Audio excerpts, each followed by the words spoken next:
3, 2, 1 or something. All right, I'm live. Okay, so now I'm live. All right, how do I invite people? I'm not. I haven't got the hang of this yet. Here's the share button. Oh, I put it on Twitter. Okay, and then I'll put it up on where else? Twitter's good enough. Okay, let me open Perry.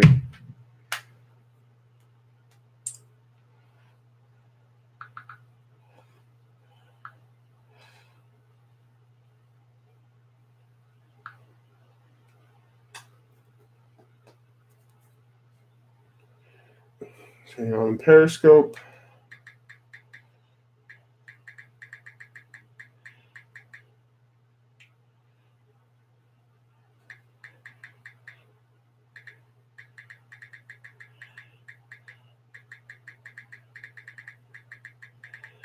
Okay. Exclamation point. Link. What's the link for this? Hold on.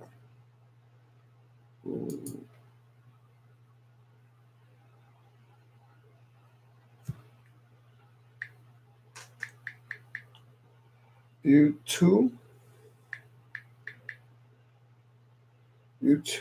/ B capital R capital Z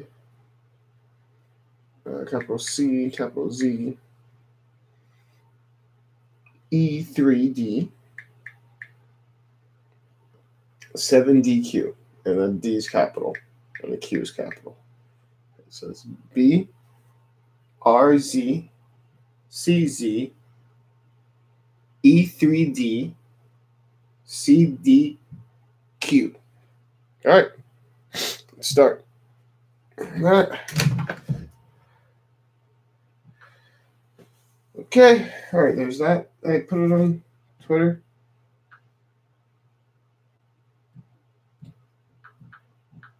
Did I share this broadcast? I don't know if I did.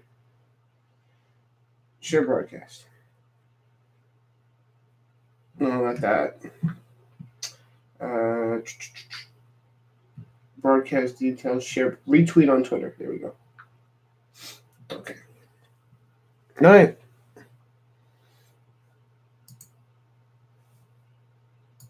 All right, there we go. So hopefully we get some people to come join and hear talk, chat about. In the meantime, let me do this. Hello. I have an open chat going on right now. Okay, go fuck yourself then. Here it is. So, come join. The links are where they are. You should see them and have an open chat. Let's see what we do tonight. Let's see how far we get. All right. In the meantime, cheers.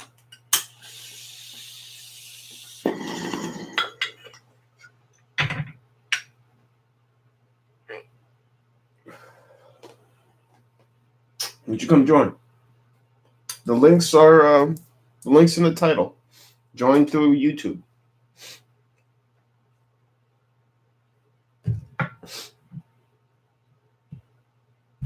I think I could have people join on this, right? Or can they only? Wait a minute. This isn't a Google Hangout. Oh shit! Can I have extra people here? Is it possible? I don't know. Oh man. Let me make sure. Let's see. Oh no, I think I can't have a discussion with this. I think this is only for me to talk. Whoops. Okay, hold on. I fucked up here, guys. Okay, yeah, all right. I fucked up here. This is not a Google Hangout. Fuck. I was supposed to make a Google Hangout because you guys are supposed to come in, but I don't think anyone can enter. You can only watch me through this. You could chat though, but I wanted to talk to people. So okay, this is what I'm gonna do. I'm gonna restart this right now. such a waste too. I'm going to restart this right now. I'm going to open up a Google Hangout in the same vein, same title. I'm going to tweet the title. I'll stay on Periscope. You know what? I'm going to go crazy. I'm going to open up another one and then do the Google Hangout that way.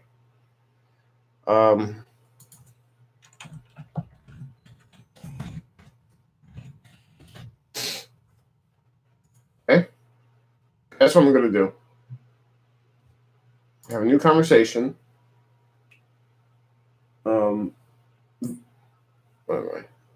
Video call. Okay. All right. Here we go. All right. Copy link. The link is copied to the keyboard. All right. If anyone wants to join right now, and I understand if you're shy, but stop being a little bitch. Don't be shy. No one's going to kill you here. Give me your email or your name. I mean, I understand you want to give me your email, but give me like your YouTube name or your Twitter name or some shit. Gmail bullshit so I could put you in. But in the meantime, I'm going to copy this link and I'm going to share it on Twitter. So watch me put it on Twitter right now. Okay. When I said right now, I meant like in 1 second. Okay, I'm going to put this on Twitter right now. Right now. Open, heavy discussion. All right, there you go. So if you go to the Twitter, it's right there. See, go to my Twitter. First thing up there, right there. Can't miss that bitch. And then that would bring you over here. See? Hello. So, like I said, in the meantime, this is what we're doing right here. So, hopefully, someone comes through. Have a nice day. And let me before that becomes like,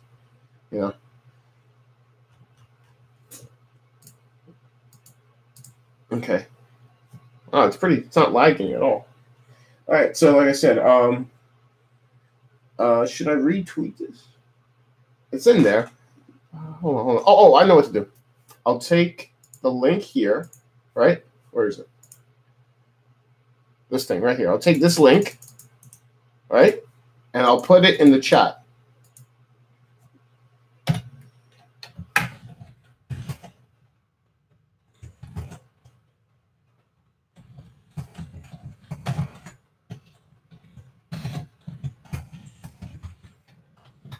Okay, all right. There, I set it up. There's no reason to fucking have confusion. You get the idea. Anybody could. I was gonna say a monkey could do it, but I was trying to figure out something more clever, and it just fell apart. All right, cheers.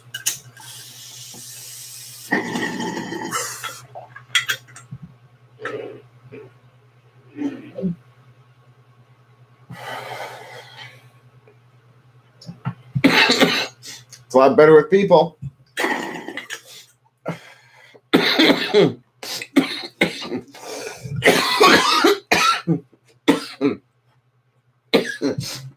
Now 9/11 is coming to a head soon. You're going to see people go down for that, for sure. You see right now they are going to possibly release all those classified files that deal with what the FBI knew about the Mossad spies in the country. So, in the meantime, let's look at Fox News talking about Mossad spies.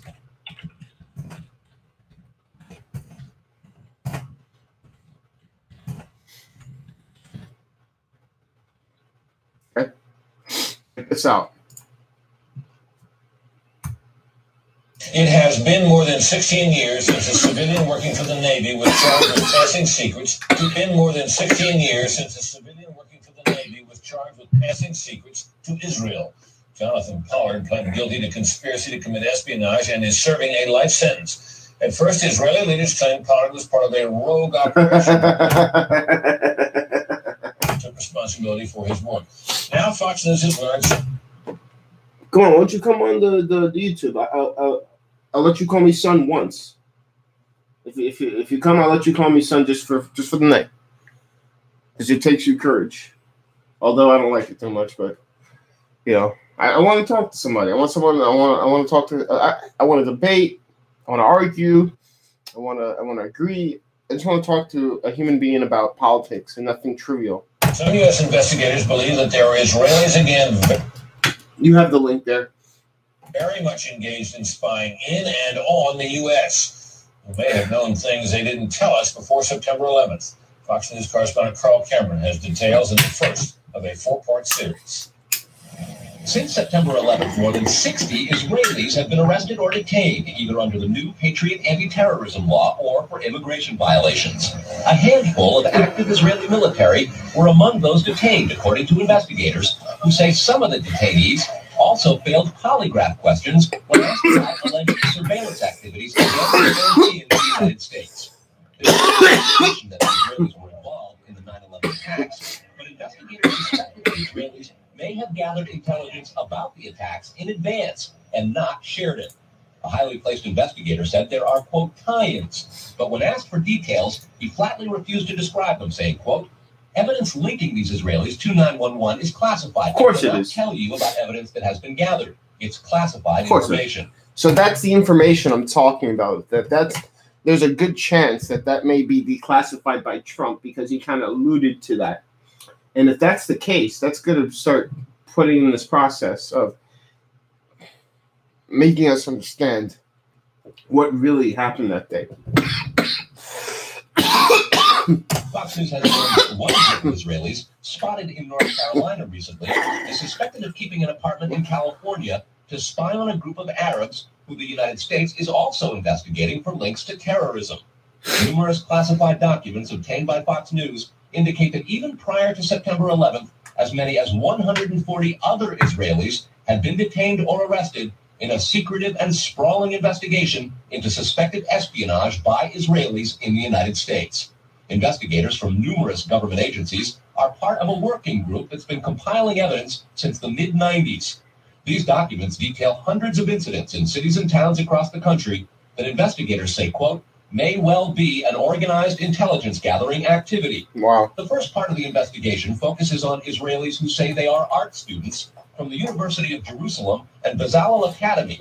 So basically, what you're going to hear is that these Israeli nationals who are posing as foreign students, foreign exchange art students, were able somehow to infiltrate the FBI, CIA, DIA, Secret Service. Whoa. How is that even possible? How can it be that people who are posing as dirty college hippie kids selling art, how did they get anywhere near the inside of the Pentagon? I mean, it's just how about you right now go to the Pentagon and be like, hey, I got some art. How far are you going to get in there? But these guys, as you're going to hear, were able to infiltrate these organizations. So I'll shut up and you'll hear the evidence. Who say they are art students from the University of Jerusalem and Bezalel Academy. They repeatedly made contact with U.S. government personnel, the report says, by saying they wanted to sell cheap art or handiwork. Documents say they, quote, targeted and penetrated military bases, the DEA, FBI, and dozens of other government facilities, and even secret offices and unlisted private homes of law enforcement and intelligence personnel. The majority of those questioned, quote, stated they served in military intelligence, electronic surveillance intercept, and or explosive ordnance units. Explosive ordnance units. Explosive ordnance units. Another part of the investigation has resulted in the detention and arrests of dozens of Israelis at American Mall kiosks, where they've been selling toys called Puzzle Car and Zoomcopter. Investigators suspect a front. Shortly after the New York Times and Washington Post reported the Israeli detentions last month, the carts began vanishing. Zoomcopter's webpage says, we are aware of the situation caused by thousands of mall carts being closed at the last minute. This in no way reflects the quality of the toy or its saleability. The problem lies in the operator's business policies. Business policies. Yeah, they want to get the hell out. Why would Israelis spy in and on the U.S.?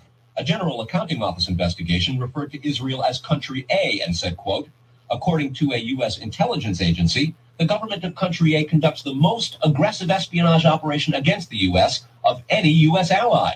A defense intelligence report said Israel has a voracious appetite for information and, quote, the Israelis are motivated by strong survival instincts which dictate every facet of their political and economic policies. It aggressively collects military and industrial technology, and the U.S. is a high priority target.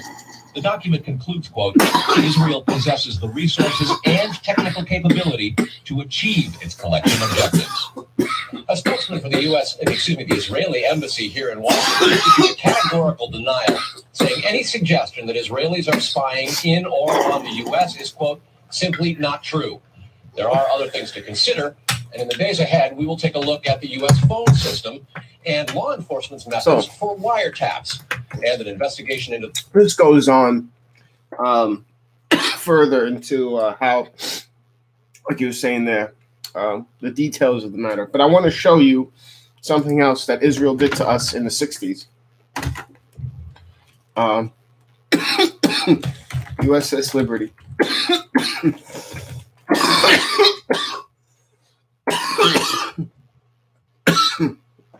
So, sorry for my cannabis habit, making me cough so much. You'll see that Israel is the only country that's ever attacked the United States, and we did nothing in return. Why is that okay? Who cares if they're Jew, Muslim? It doesn't matter.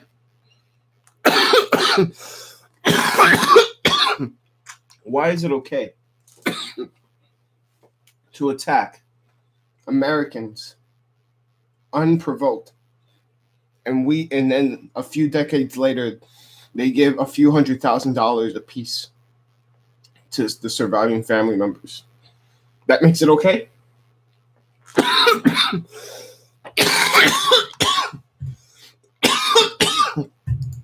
June 8, 1967 was a clear, sunny day with unlimited visibility. It was such a nice day that as the USS Liberty floated in international waters 14 miles north of the Sinai Peninsula, sailors were sunbathing on the spy ship's deck. But all wasn't as tranquil as the sunny day would convey, for June 8th also marked the fourth day of the Six-Day War, which involved Israel, Egypt, Syria, and Jordan. Monitoring this situation was the USS Liberty, a World War II freighter that had been converted into a spy vessel by the NSA, the National Security Agency. In fact, the Liberty was the most sophisticated and identifiable intelligence ship in the world at the time, with dozens of large antennas, state-of-the-art electronic intercept equipment, moon-bound satellite dishes, massive aerials, plus a TRS-S comm system that sent real-time messages to the Pentagon. The Liberty also flew a large 5-by-8-foot American flag, was freshly painted with large white numbers and letters on its bow and hull, and contained no offensive weaponry except for 4 50-caliber machine guns for defensive purposes. And that's nothing in the in that realm. Those are like little two pistols. Absolutely not. What Israel says is that they thought the ship was Egypt. So regardless, it was in a coordinated attack, but it wasn't because it was flying an American flag. So it's just ridiculous for them to think it was Egypt.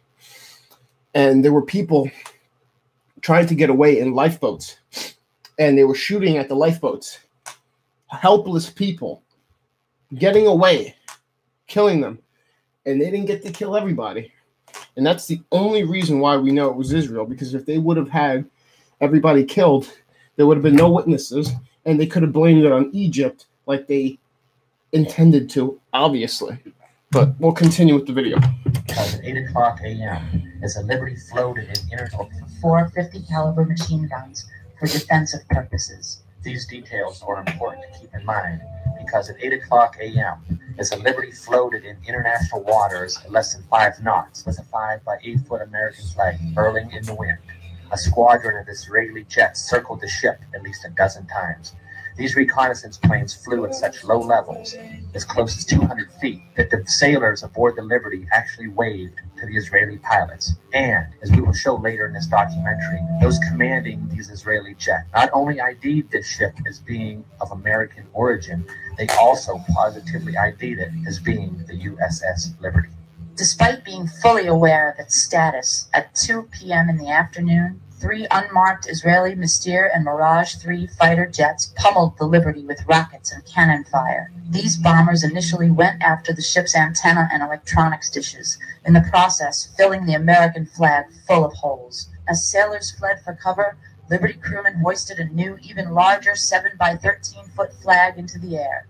But this new, even larger flag didn't stop the Israeli onslaught as they sprayed the Liberty with napalm, the highly incendiary substance burning the sailors' flesh. While this unprovoked act of war was taking place, radio operators aboard the Liberty tried to signal for help, but their SOS distress messages were not heard because the Israelis had deliberately jammed all 5 of the Liberty's emergency radio channels, a phenomenon that shows quite clearly that the interfering party was aware of their target beforehand and had previously zeroed in on it, for to jam a stranger's radio in such a rapid manner is virtually impossible. Exactly. That just shows you they knew what they were doing and they knew who they were targeting. In order to target the radio's frequencies, they have to know who they are.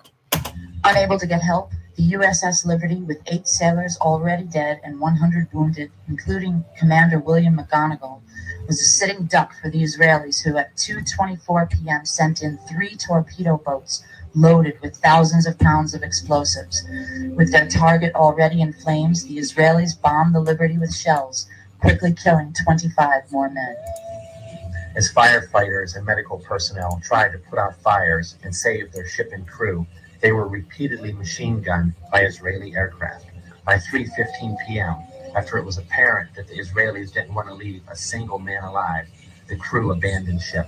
But as the surviving crewmen fled for their lives, Israeli warships at close range sprayed those rafts aboard the ship with gunfire, along with those carrying the wounded that had already been lowered into the water.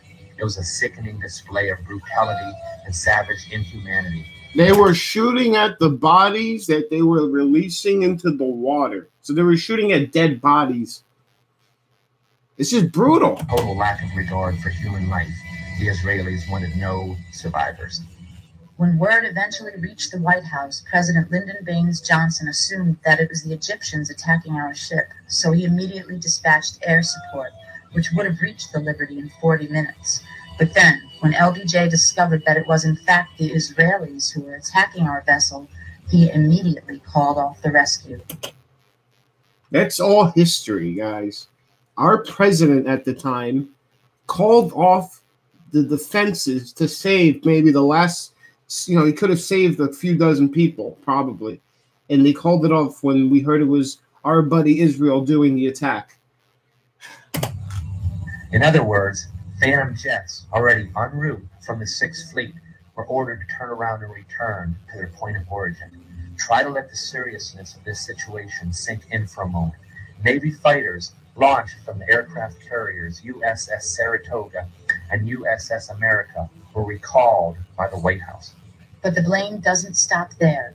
Defense Secretary Robert McNamara and National Security Advisor Walter Rostow at first ordered instantaneous retaliation, but upon discovering that the attack originated from Israel's Haifa base, McNamara called off the exercise. In fact, it was reported later that Robert McNamara was so irate when discovering that Liberty radio men contacted the USS America that he barked, "Tell the 6th Fleet to get those aircraft back immediately."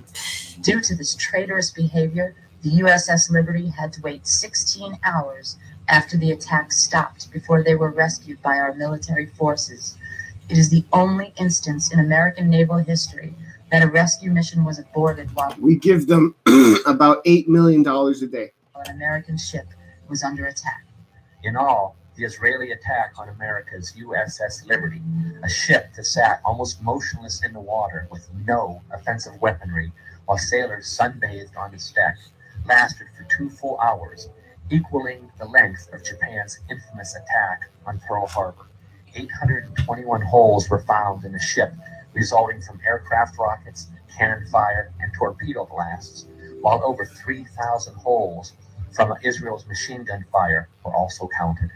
Far more tragically, the Israelis killed 34 Americans that fateful day, wounded 171 more, and instigated the worst U.S. naval losses since World War II. And even though U.S. Secretary of State Dean Rusk and Joint Chiefs of Staff Admiral Thomas Morrow called this attack deliberate, to this day not one guilty party in Israel or the U.S. has been brought to justice.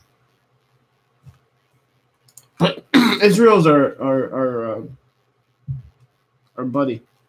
Absolutely. They own every serious presidential candidate has to go to AIPAC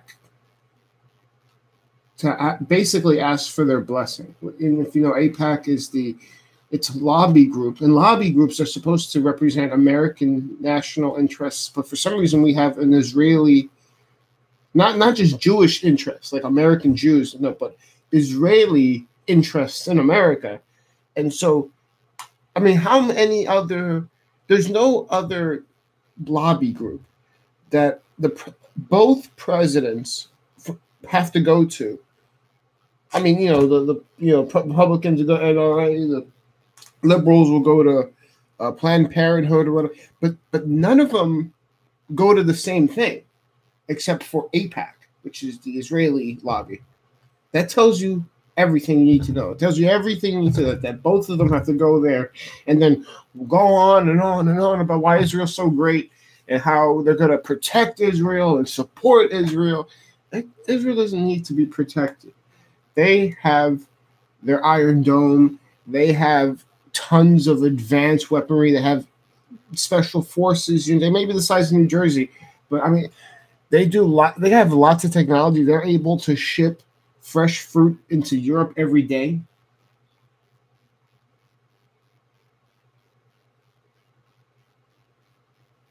The problem was that many Americans did not know about this. Most Americans didn't know about this. My father, who lived at the time, when this happened in 60.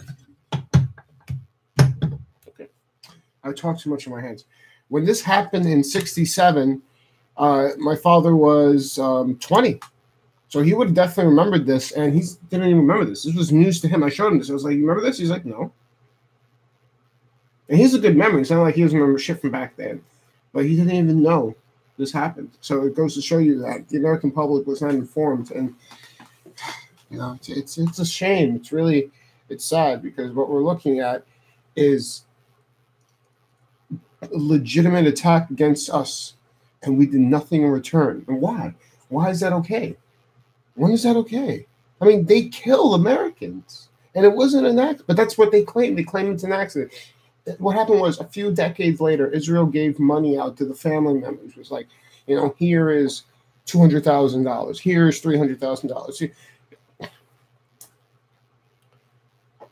You think about all those Jewish stereotypes, right, about money. They're saying, "Oh, we killed your family, killed your father, killed your brother. Here's some money." No one got arrested or charged or anything. No one went to jail. Not like the money came out of someone's pocket specifically. What happened to me? Oh, I got someone here? Someone there? Yeah, him here. Why I don't see you? You don't want to be seen? Scared the shit out of me, man. How you doing? What's your name? Sorry. This is the shit I have to open myself up to. What's your name, man? Ruben. Okay, hey Ruben. I'm Meta, and welcome. Have you seen my periscopes before, or watched my channel? Yeah, I follow you. Oh, it's great. What's your handle then? It's just Ruben too.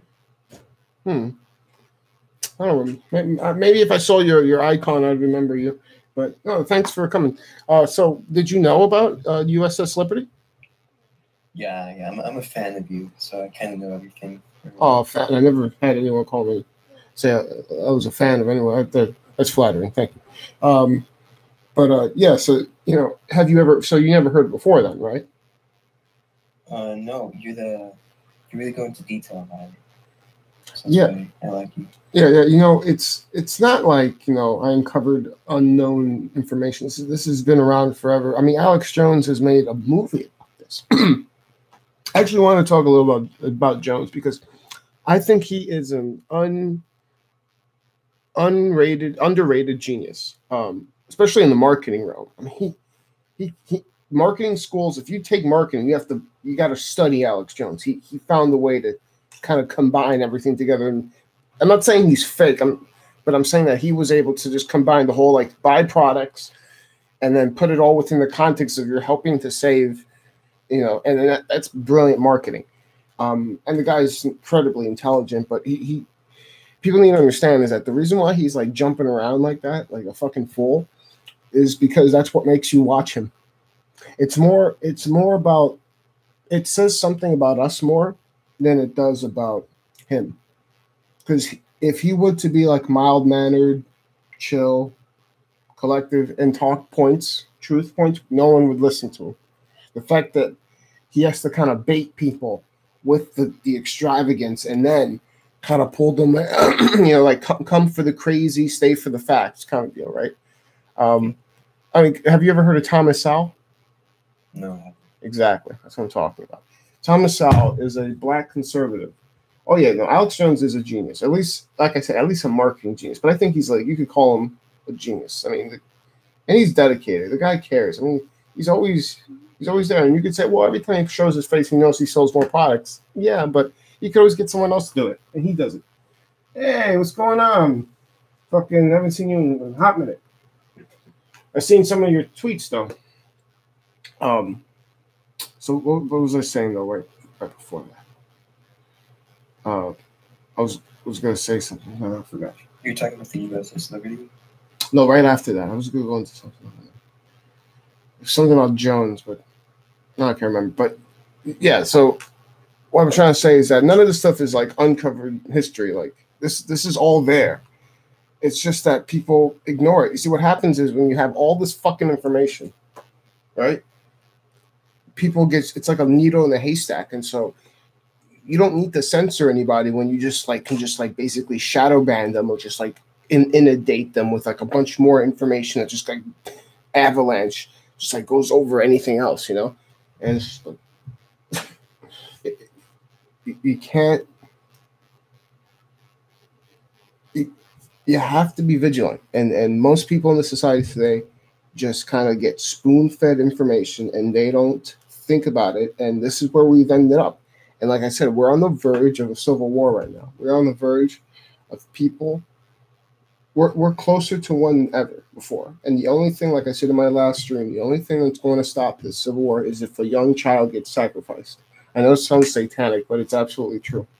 I don't mean satanically sacrificed. What I mean is if it goes on video, some anti-Trumper starts hitting or beating up a kid savagely because they were wearing a MAGA hat or associated with Trump campaign, that video would be the only thing that can pull at the heartstrings of all these brainwashed folks, because rationality isn't going to do it. But if they see a kid get beat up, I think it's going to override their rationalization part. This is all it's Trump supporting. They'll be like, whoa, whoa, whoa, whoa.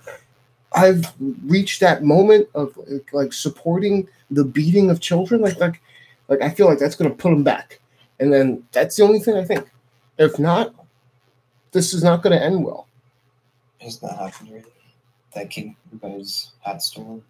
No, but he was 16, though. I'm talking about like a young kid. Because people, look, I got banned from Joe Rogan's subreddit today because I posted that video of the Whataburger incident with the soda. Can you believe that? So the moderator tells me I'm not posting quality, or I need to post quality content that's not quality. I mean, this is Joe Rogan's subreddit. People post things about werewolves getting fucked in the ass. This is Joe Rogan's subreddit. And he talks about civility, right, on his podcast. So I figured, let me put this up there. And they banned me. And the first comment, before they banned me, people got the comment. The first comment was like, this is the most easiest, paraphrasing. This is the most easiest thing to downvote because, it's obvious Russian bot propaganda. So I'm like, you're calling me a Russian bot? I said, damn, that's the first. Like, and I put hashtag walk away, and people are saying that makes me a bot now. Like they're like ignoring the fact that the video's there. No, just forget the video. Just go into the fact that I might be a bot. Like this Saul Alinsky fucking flipping technique of like, you know, putting you in the defensive. It all comes from him, man. He was a devil genius of his own right. Reddit is like Chernobyl. Glows like Chernobyl. Yeah, I know. I mean, I was on 4chan. That's the other day. Looking up that shit, and I was seeing all. That's where I first found the video. I was like, I want, and oh no, I saw in real time the people find out this dude's name, where he lives, where he works. No, but dude, you can't fuck with 4chan. That's like not a group of people you want to put yourself in their line of fire. These guys, they'll find out everything about you. You know, I mean, if you have you heard about the he will not divide us shit? Remember that whole scenario with the flag, capturing the flag? Yeah. Oh, I mean, that's beautiful. Also, when they catch Antifa people. Oh yeah, with like the professor. Yeah. Fucking asshole, dude. Bashes a lock on the guy's head. But in his mind, he's like saving people. You know, like, and I don't think they're playing a role. I really think they believe, a lot of them believe that this is life and death. Yeah, 4chan is great, but I really think that they believe this is life and death for them. Has to be. I don't think they're faking this. Some people say, "Oh, they're LARPing." Maybe some of them, but I think others are like this is for real. You know, and I think some of them are paid. Don't they? Yeah, those agitators, of course. There are in the left. There are two kinds of people generally. You have your naive zealots. These are the people that like truly believe the cause. These what you would call the useful idiots. And then you have what I call the handlers. So, for instance, if you go to like a rally, a leftist rally, and you go up to one of these QAnon, I don't believe that shit. Anyway, you go to a leftist rally, right? And you start talking to someone, and let's say they care, they're like they're you know, they want open borders, whatever. And you're in dialogue with them, you're talking to them, okay, and eventually you'll see someone come up to them and be like, "No, you can't talk to him. Don't talk to him. He's from the wrong side." Like, you know, and they'll just like you know, get you to go away. Like, and that shows you they're handling them. And so what you see are people who believe the bullshit, and then people who either don't believe the bullshit but are gaining something from it, or don't care either way but want to sustain their position, right? Whatever social position they have, it's connected to the, you know, to that group. That's the composition of this. So you got people that are manipulative and people who are to be manipulated. The right is made up of people who literally think for themselves for the most part, except for like, you know, the ones that are born into it through family. And it's a little different. Now the QAnon stuff.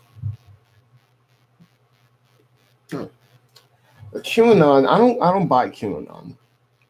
I don't really think. What do you think, Bug? Oh, okay. So that's from 4chan actually. There's someone on 4chan that's been posting pictures of like saying they're close to the president, like within their cabinet, like I don't know, some really close position in the cabinet, and they keep posting kind of cryptic messages, and it's kind of, I think it is. It's kind of like Heave in a way. It's always like, you know, the shit's coming, it's coming. You know, it's like something that's about to happen. Like the moons are changing. the polarities are going to switch. But you know, to me, they say, okay, what's the proof? What coincidences? This is the coincidence. They say, okay, how do you show that he's truly with Trump? They show me a picture that someone took. No, the other day was a picture of a fucking 747. Wasn't even Air Force One. It was just a picture of 747 through a window. And they're like, you know, who cares? But the one that everyone talks about, the first one, was a picture out of a plane window that all you saw was just like clouds and the ocean. That's it. But people were like, oh my God, that's exactly where Air Force One was. How do you know? look, I'm not going to say I know everything about QAnon. You probably know things that I don't that would maybe change my mind. But from what I've seen, the guy to me, or whatever it is, it seems to be like you're cheat, like something to just distract people. Hey, there's somebody there. Oh, we got someone. I took the tape from the laptop. See, that scared the shit out of me when I saw my picture go away. I was like, what the fuck's going on? Because, like, I don't know, I've been watching stuff about ghosts and shit. And I've been thinking, like, oh my God, what if, like, watching the video and then I see something behind me that looks not there. I'm like, oh, I don't need that right now. Like, the other day, someone was talking about, like, how cats can, like, pick up ghost energy or some shit. And, like, if you ever see it, I don't know if you have cats, but, like, sometimes a cat will, like, look at a corner for no reason, seemingly. But it looks like they're, like seeing something there, To me, it's just like, maybe they're looking at something I can't see, like a little fly, or they're just being dumb cats. But they were saying, no, they're picking up on, like, the ghost energies. And I'm like, oh, that's not what I want to hear. Do you believe in ghosts? Well, since I accepting Jesus and Christianity, all that, there are demons. Now, I don't think there are demons around me. I think demons have tried to come through me and stuff. I think I've always been somewhat protected by the Holy Spirit because I never got, even when there was black magic all around me, it never came into my life. And I had nothing to do with Christ, but I never felt a pull towards black, even though it was like in front of me and people were doing it and people were trying to, I never like, I don't really care. Well, I'm not into that. I was interested in it. I learned about it, read about it, but I never like did rituals and stuff. I never burnt sage in a cup, or fucking, held my cum in for 40 days or some shit. But when it comes to, it's not, it's kind of like no fat, but it has to do with the occult. I'm saying I never did that shit. But so when it comes to ghosts, under Christianity, there's two kinds of spirits, right? You have your demons and you have your ghosts. Your ghosts are your humans who have died and they probably don't know they're dead and they're stuck in kind of like a repetitive behavior. This is the idea of like a haunting where you see like the woman in white walking down the hallway all day. She never like hurts anybody. She scares the fuck out of people. She never like, goes up to you. She never tries to like invade. Like you don't feel like her scratching on you and all that kind of stuff. It's just like a haunting, like literally just her presence is kind of stuck. And it's usually tied to some kind of like desire that was never satisfied, some kind of like longing. It could be like like a forlorn, woman waiting for her husband to return from war and never came back. And she never got over him. She's always waiting for him. And so it could be like that host then becomes this woman wandering a place looking for something like, oh, where's my husband and shit. Those are ghosts. They just freak you out. Demons are a problem. Demons are the ones you have to watch out for. Demons, on the other hand, are just fallen angels. Those are Satan's army. And their whole game is sadism. The only, because they don't experience God's love. They can't have relationships and like hope for the future and like real friendship, or relationship with someone like you care, like love, you care about. They can't have that. Instead, all they can have is power dynamics. So demons are intent on just kind of ruling over you and making you their bitch because that's the only kind of they can't love, so they have to control you. They have to just like manipulate you. So I believe both of those now. I feel like it has to be true because if God's true, if Jesus is true, demons have to be true because he talked about them. So I don't want them to be true, and I never experienced them. Have you? Not that I know of. How do you think a demon would be on Earth? Because I see some people call other people demons. Right. Like Alex Jones. Yeah. They're immaterial. So what they do is they invade people. They manipulate people. It could start. Demons can disguise themselves as other people or as your own thoughts. For instance, it could start off as you trying to serve yourself and this idea that you can be your own master of your own domain, control your own destiny completely and be no one's servant. And then that idea starts letting you down a road where you end up is you become someone's servant. But they only can work through lies. So demons manifest themselves mostly, like the way they interact with us is through lies and eventually like pain and torture. And but that's that's when they already have us. It's like we're just like, we're done. And then what we do is then we become demons and we have to like prey on people. It's like it's kind of like the zombie metaphor takes thing here, like where you get bitten and then you want to go bite other people that are like healthy. It's just without the brain dead part. It's like you're still like there, you can still talk to people and be really clever and cunning. But your whole goal now is just to corrupt. I mean, that's what they say about science: seek, kill, destroy. Seek out God's creation, kill us spiritually, and then destroy our being. And the whole reason is because he just remember Satan is the second smartest, most intelligent, or whatever, the second most best created being on the planet, and yet that wasn't enough for him because he wanted to be like the highest one, and he couldn't be like the highest one, and that pissed him off so much that he resents all of creation, because you don't want to be someone's servant, right? I'm sure you're probably not a Christian, and if you ask, do you want to be someone's servant, you'd be like, no, I want to be my own master.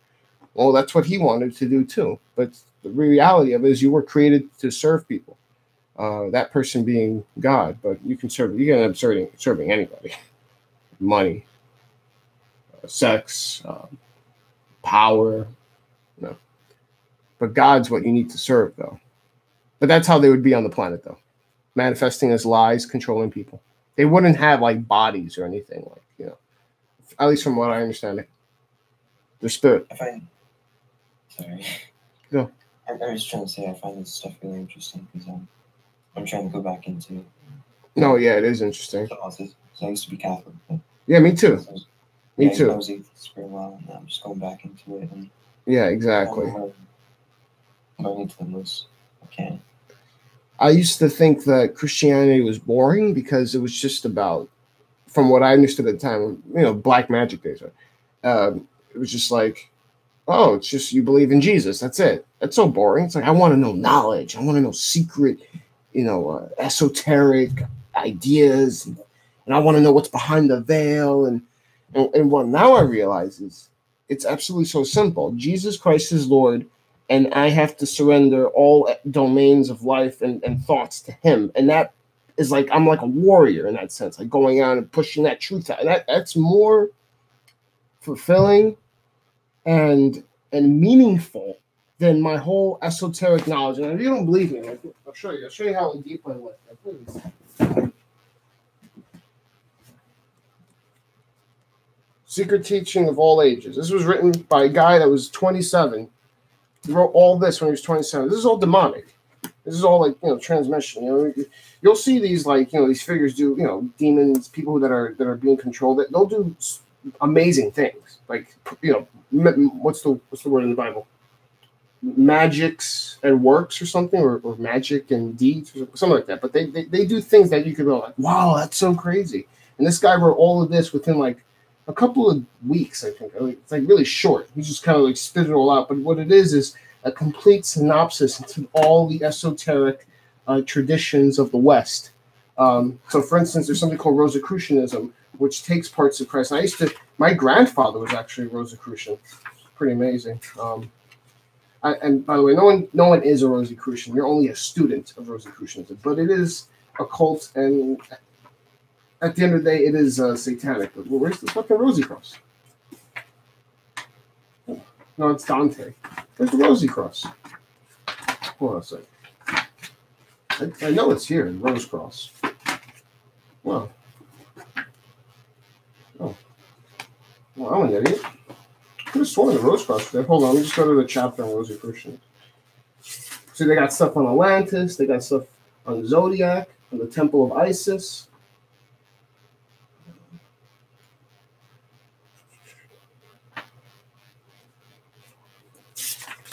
Come on.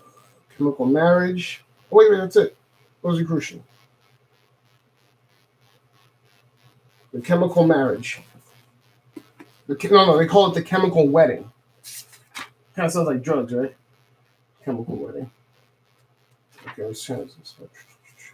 525.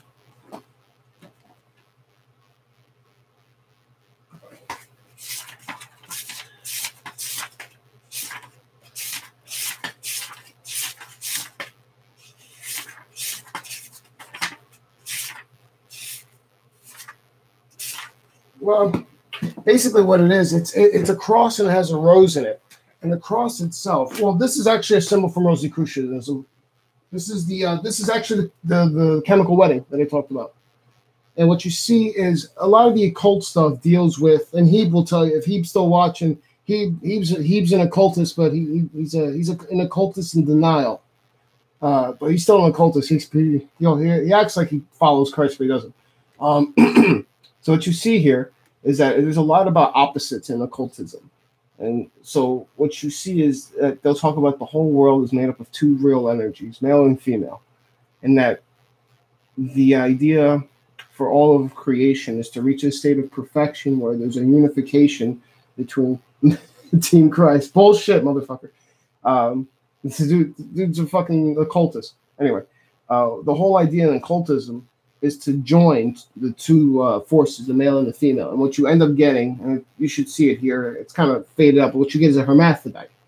And the idea is that's the idea of creation. Like the pinnacle is this unified state, omega point, whatever you want to call it. Now, the reason why that's satanic is because it takes away who you are. You're basically saying, let me destroy myself and become one with the soup of like everything. And but the problem with that is you're giving up your agency. You're giving up your ability to choose for yourself what's right and wrong. You're basically just giving it all up. And in that sense, you're being controlled. You're becoming an empty vessel for something else to rule you and defile you. Remember, these things, they just want to destroy your body. They just hate it. They hate that they're created. They hate that they're made for God. They hate God. And then they see you and they just want to pull you down with them. And they want to fucking destroy you. And all the fucking all the esoteric shit. I got all these books.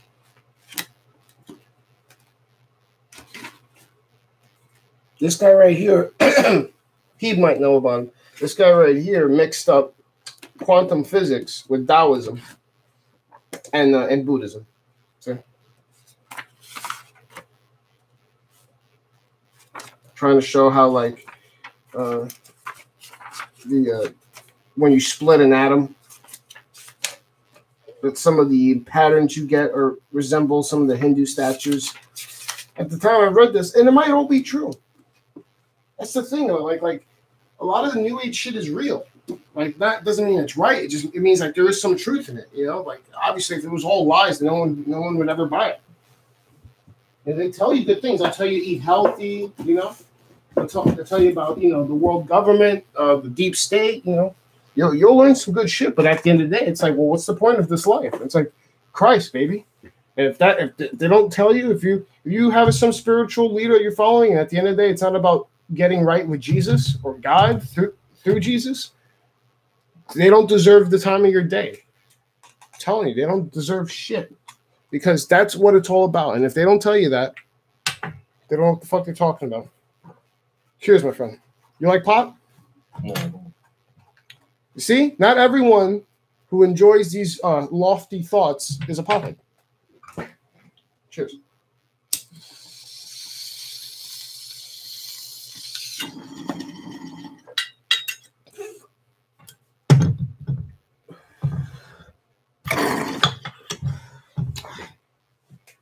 No, but alcohol is the drug of choice for intellectuals. I don't know. Bertrand Russell used to drink a fifth of brandy brandy every day. Bertrand Russell. Yeah, a I fifth. don't know what that is. Oh, Bertrand Russell's. You never heard of Bertrand? He's a philosopher. He's one of like the original atheist philosophers. A lot of atheists today like call him for as a what do you call it? Inspiration. He wrote a influential book called Why I'm Not a Christian. So he basically turned a lot of people atheist. and he was also a very famous philosopher. He was like probably one of the top 3 or 4 philosophers in the 20th century. And he drank a fifth of rum every day. So that's a fifth of a gallon every day. He admit this. Yeah. That makes sense. Alan Watts. Have you ever heard of Alan Watts? I mean, he's not, he's also a waste of time, but I like the guy. He's so cool, but he's again, another waste of time. He won't go into Jesus and shit. He's one of these people that said Jesus isn't special, but he's such a great guy in other realms. He's just funny. He's a big inspiration on me, used to be. And he wrote an autobiography, which is fun to read. But in the end, because he drinks a lot, or, he's dead now, but he drank a lot. And so in dealing with the criticism, he says, well, if you look at all these other great people, like he pulled up like Bertrand Russell and all these other great people, he says, well, this guy drinks himself to sleep every day. This guy buys a bunch of hookers. This dude does amphetamines. This guy, whatever, just a bunch of vices, and just showing that the great so-called great people can have all these vices, and that's one of the charming things about him. Just he was elegant. He was someone that was good at what he did, which was philosophical entertainment. It was great though, man. And he was a minister too. How old are you? What? How old are you? I'm 18. So when I was 18, I was basically starting and getting into occultism. That's when I was then. I probably started getting into stuff, I think probably through the Beatles. I started listening to the Beatles and they, talking about like psychedelics. I'm like, what is that? It's so weird now thinking about like how I got into it through the fucking Beatles.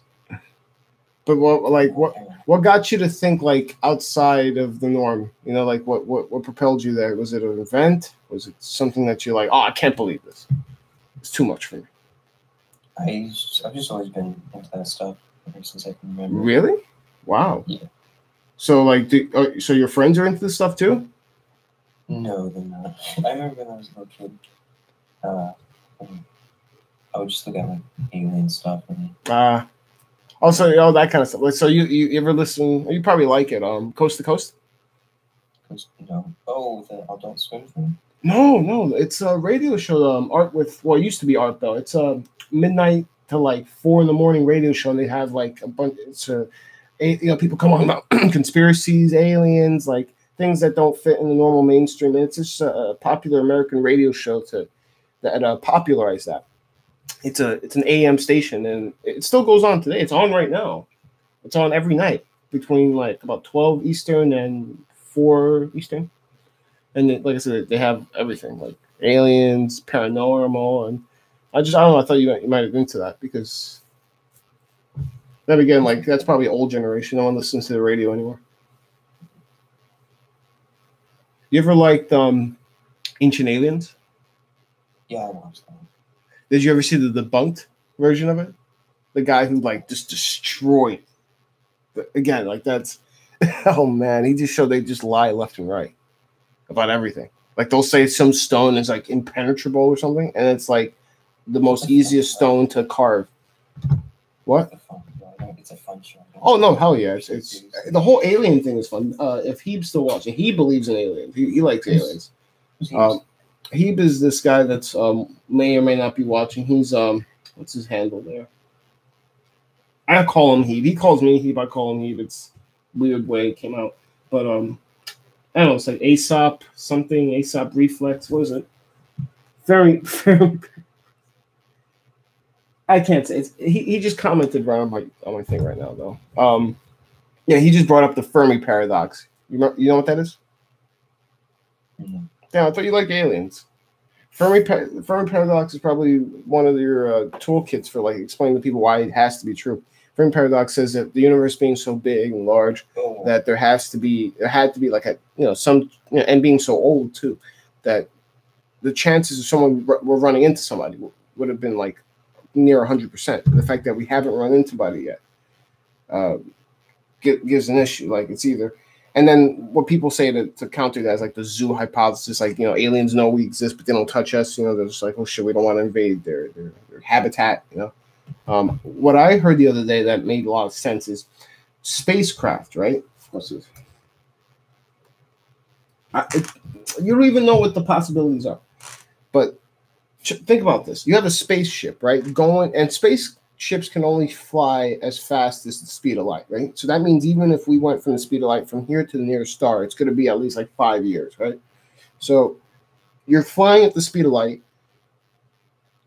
Space is full of junk and debris and crap. It's not, of course, it's incorrect. I mean, well, of course that's correct.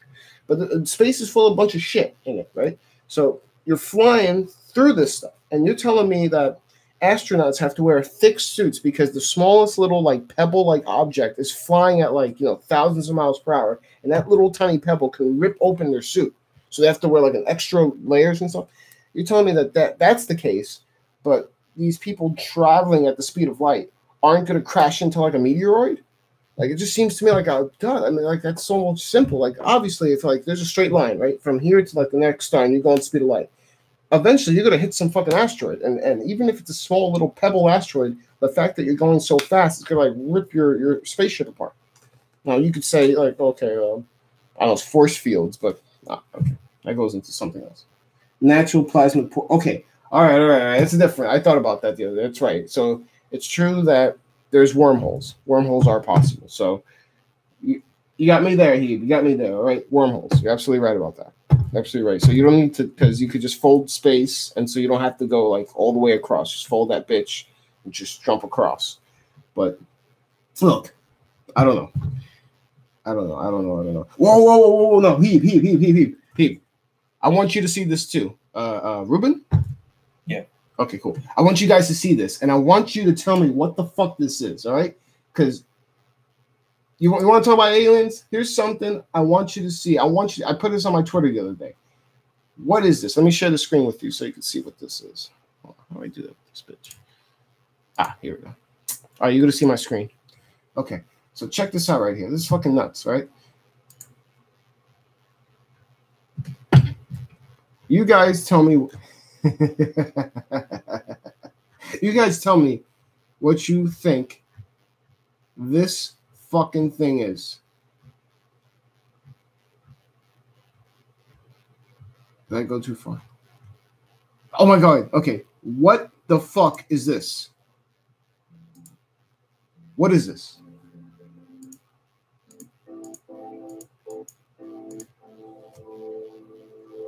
Pete, if you've seen this, let me know. Because I have no explanation for this. I don't know what this could be. It could be demons too, y'all. That's another thing. Some people say that all the UFOs are really demons. But here it is. There's several videos of it. It's not just one. Okay, I know it's hard to see something, but it's there it is. See that black thing over there? That like little, it looks like a little black part of the cloud. Yeah, keep your eye on that. I know now it doesn't seem so like it's like maybe it's just like some just looks like nothing, right? Just looks like whatever. You'll see it close up and it's gonna blow you the fuck away. It's like, what the fuck is that? This might make me believe in like paranormal shit. Okay, here's a better vision. Look at that. What is that? What in the flying fuck is that?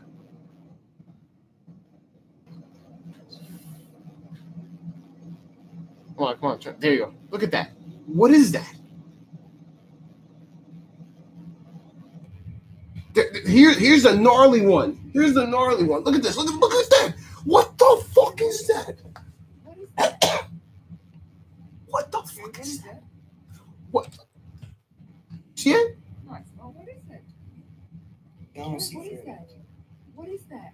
But no, but it doesn't look solid, but it's like smoke, but it has a shape. For me, it looks like the exhaust of some, but then it moves around on its axis. Like, look at that. Holy crap. What is that? Like, it's not like I don't know what it is. Like the only thing is like, could that be some kind of like new military technology, like some stealth aircraft. I can't imagine how. What do you mean a hot dog cloak? You mean it's so you're talking about the stealth? That's what I think. I think it's like a stealth cloak, like military technology. But it's fucking gnarly. I mean, look at it. Jesus, I mean it's like almost like immaterial, Like, whoa. Someone was saying these are demons. That these are the dark principality, which is something from the Bible.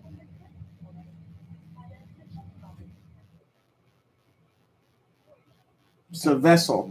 It's like a shoe But thing. where does the vessel come from, though? Is it extraterrestrial or is it from our government? You ask me what I think? Well, yeah, what you think too? I was asking because he's telling me that it's a vessel cloaked. So I'm asking him then what? Whose vessel? Because he knows everything, right? At this point, it's intertwined. Oh, okay. So he's saying it's a hybrid. So it's a alien / government project. But I don't know, man. That shit bugs me. I mean, look at that. What the fuck am I looking at? Give me a fucking scientist right now, man. I put comments all over the place, man. I was asking people, I was just like, please, just give me just one scientific explanation, just something. I'm not even saying you can't. Just I want one. This is bothering me. Look at that thing, man. It has to be an invisibility cloak. That's the only thing, right? Where the cloak works where you could see through most of it, but the edges is where it kind of fucks up, that's what it looks like to me. I mean, shit, it's a pretty good invisibility cloak, man.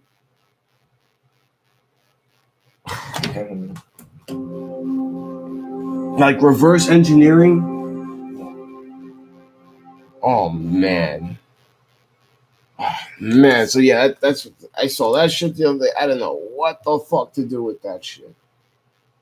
Put on the whole armor of God, that ye may be able to stand against the wiles of the devil. For we wrestle not against flesh and blood, but against principalities and powers, against the rulers of the darkness of this world, against spiritual wickedness in high places. Which is basically the Bible's telling us that when it comes to evil comes not from flesh, but from spirit.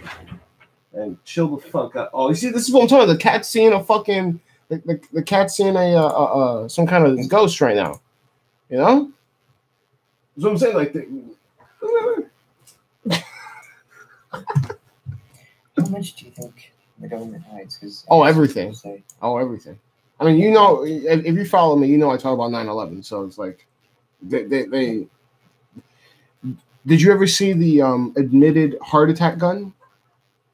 Yeah, I know about that. You guys seen that there in Periscope, the heart attack gun? Put that real quick up.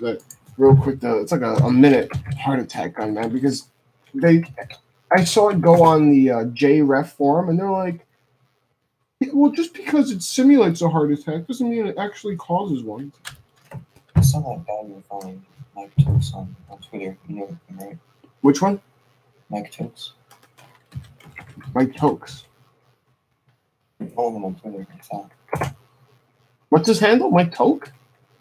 Yeah. Thanks, yeah. I'm following him? Yeah, I saw him scroll by when you were looking at Twitter.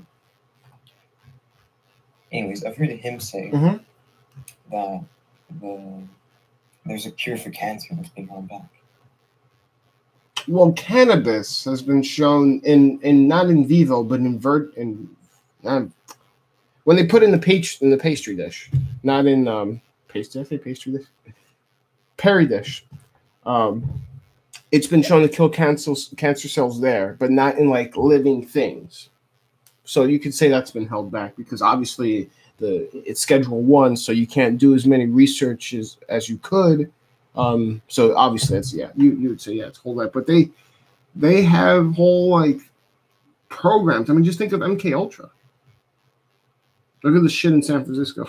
No, but yeah, just think of MK Ultra.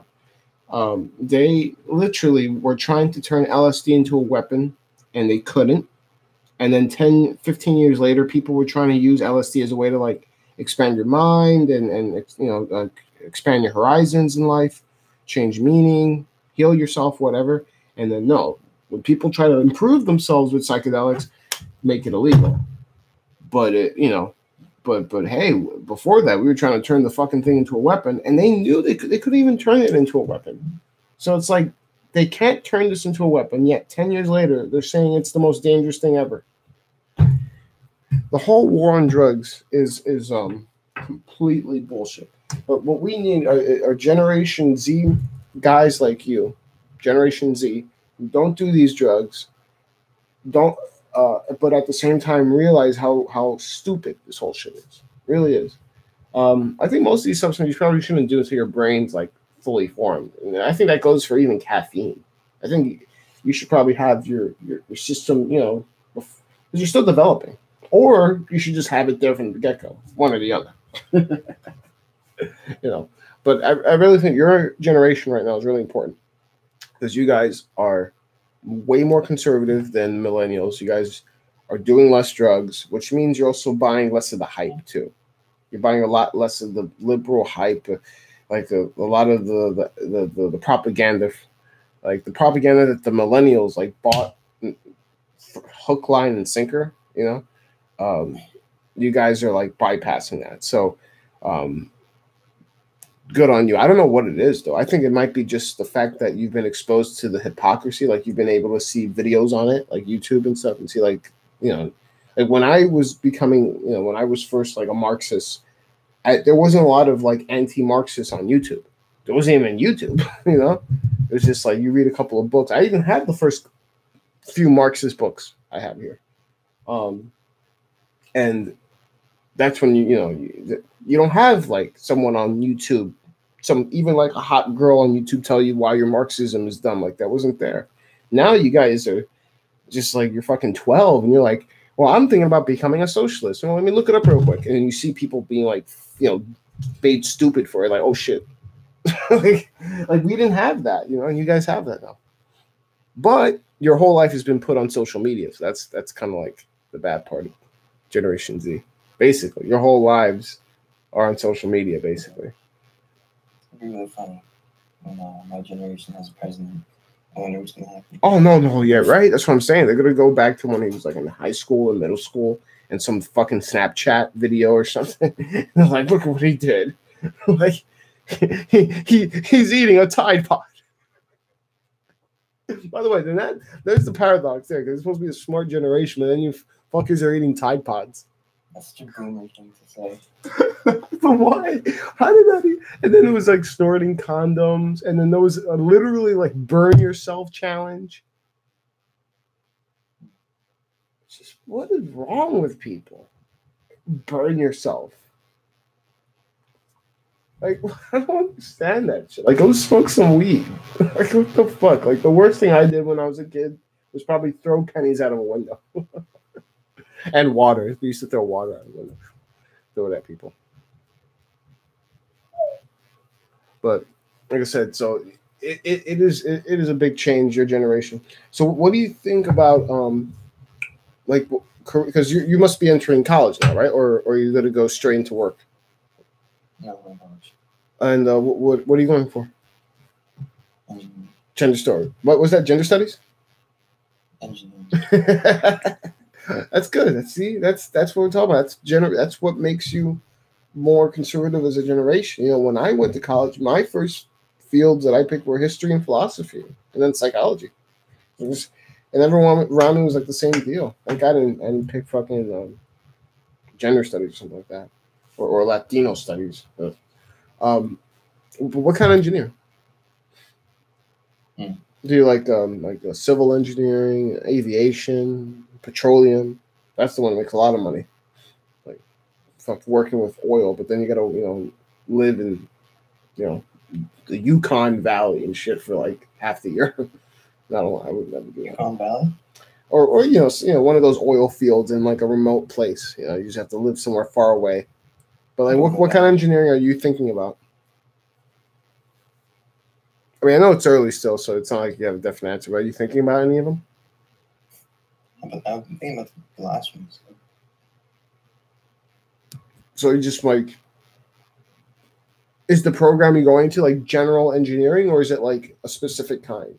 Because I've never been in an engineering class. I don't know like how like for an undergrad. No, there are specialties for undergrad. You get a bachelor's in electrical engineering, or a bachelor's in civil engineering. Yeah, you could do that. So I'm just saying, like, do you have any like idea of what you want to do with engineering? No. At least you're on the right path. But I would tell you to take a lot of classes. Try to take as many classes as you can. You might not end up with engineering, but always in the back of your mind, try to do something that you think will bring value to the world. I guess everyone does that, but I guess a more general thing would stick with a STEM field. Yeah, science, technology, engineering, or maths. Don't try to stray from there. Really, because you're just going to end up with a lot of debt and no fucking job. Because there are tons of people in my generation that have like 2 or 3 degrees. I'm one of those people. I got a master's degree in experimental psychology, and that didn't do fucking dick for me. Done nothing at all. Then nothing. So I'm going back to school to retrain myself in something that I think will hopefully be more marketable. So that's my change. But I had to go through a whole fucking phase of Marxism and I destroyed relationships. I squandered opportunities, all because I thought that was the right way. And you're so lucky to be like on a level where you're like, fuck that bullshit. I want to work. I want to, find like, I want to be like, I don't want to tear down society. I want to work with it. Like, and a whole lost generation of people my age and around my age who just were sold an idea of like destroying the system and rebuilding something. And it's almost like the failure of the 60s. What? How old are you? Because you still look really young. Still what? You still look young. I'm 28. I'm about to be 29 in like a month. So I'm basically 30. So I don't really feel. Oh, I feel young. I'm in the best shape of my fucking life. I feel great in terms of my health. But I'm almost 30. I got gray hairs. But a lot of people say, I still look really young. I could pass for 21 easily. 20, 22. People, the other day someone asked me if I was like 23. What's funny is when I was 14, I looked 18. It's weird. How old do I look? Yeah, I'd say about 18, 20. Not older than about 20 or 1. You still kind of look young. You don't look like you've weathered the storm. I'm not saying I've weathered the storm, but I'm just saying like, it's really, you have a leg up, you do, and don't squander it. Don't turn into someone that blames everything but yourself. You know what I mean? Because that's what my generation did. It was looked at the world and instead of like saying what could I do to better myself, it was all about like, I mean, literally, Jordan Peterson, obviously, right? Yeah. I mean, have you heard the advice he gives guys my age? Clean your room. I mean, yeah, clean your room. I mean, you would think like this is the most obvious 1950s. Clean your room, stand up straight. If you start something, finish it. Have integrity. It's like he's not like he came up with oh my god, I never heard that shit before. That's those simple things my generation doesn't have, but your generation has more of, and that's what I'm just saying. Just like you guys are blessed on that level. But again, there's this weird thing that like I guess a subset of you are fucking snorting condoms. I mean, I don't understand how that makes sense. Like, how are you snorting condoms? How does that even start? Or burning yourself? Or that thing like fire challenge. How Gen Z doesn't do drugs. I think that's not really true. Well, no. I'm not saying that all Generation Z are straight edge. What I'm saying is that in terms of statistics, right, the percentage of them that at least admit to using are smaller than the Gen Y millennial. I'm not sure about that because I mean, that's what the from my statistics own say. experience. My own experience, I don't feel like it's true because Why a lot of people Middle do school, drugs I in your spot? A lot of your friends do drugs. yeah, and just like weed, nothing serious. But in middle school, people did. In high school, we had everything. We had PCP, we had coke. I had a couple of friends that did crack. I never did crack. You know, ice, Adderall, yeah, all drugs. You know, I knew a kid who dropped out of school just to keep doing drugs. I knew actually no two of them. One was gay, this gay fucking black kid, and the other one was a kid now who's what's his name again? His sister has big tits, which I always thought was like people were like, damn, no, I can't think of her that way. That's this dude's sister. I'm like, give a fuck. Okay, I'm sorry. He said, this is my environment. This is where I come from. It's sleeves, man. I come from trash. You know Joey Diaz? This comedian? Oh. Well, this comedian Joey Diaz, he comes from he grew up in my neighborhood. So it's if you knew Joey Diaz, you'd be like, oh yeah, that's why. Like Joey Diaz is always talking about like crazy drugs and shit. And like, you know, like fingering girls' pussies out of nowhere. See myself though, man. I'm saying like when it comes to drugs and shit, I think they're tools, and that like any tool, you can build a house or beat your fucking toe, bloody. It all depends on how you use it. It really does. You can't fuck around with that. But so during the election, did you always feel for Trump, or were you like going with Bernie at first, or did you not give a fuck? I don't really know anything about it. The election never got me into politics. But I really wish for Trump president for Bernie. Definitely not there. When I was in high school, that was 2004 election. They had, do you remember this? Vote or die? That was 4. That's gnarly. I was 14, 15. And it was all these people wearing these shirts. Like, literally saying, vote or fucking die. But it was no candidate, though. It was just trying to encourage people who knew nothing about politics to vote. Let's talk about that. That's a good question. Okay. That's a good topic, real quick. So what do you think about this idea that only allowing like certain maybe either tax-paying, working, or property-owning adults to vote, as opposed to letting anyone over the age of 18 vote? What do you think about that? I would prefer it, but I'm not sure if it's ethically right. I know it would be better. To let anyone vote over the age of 18? If you're talking about that, then you're really just talking about the problem with democracy, because too many people are just uneducated. Some people are just too stupid, You see, that's why we have an electoral college. The founders were smart enough to see that, hey, these two colonies have way more populations of like idiots than like these colonies, and why should these colonies that have nothing to do with these colonies be able to dictate that their policies? Be able to choose and create their policies. Doesn't make sense. But yet, people today run one person, one vote, one person, one vote.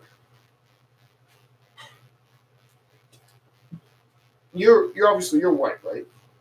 No. You're not? No. What are you? Mexican. Oh shit! Full? Full Mexican? My mom was like one of the Spanish types, I guess. ¿Tú puedes hablar español? Yeah. Oh, okay. No, now I see it. You're upper class Mexican, aren't you?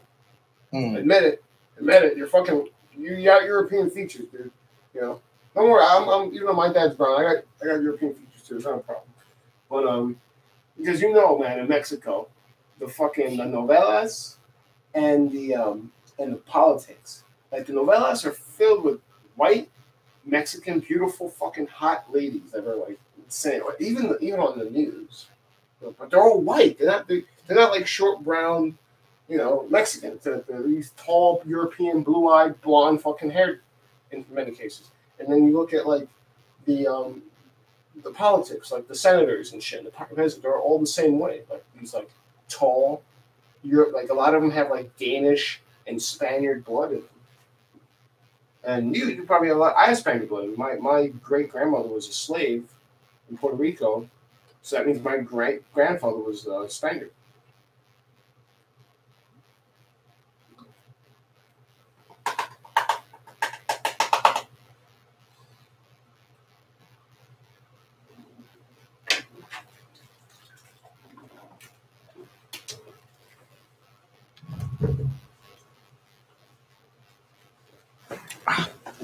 What are you planning on doing with your My life or with what?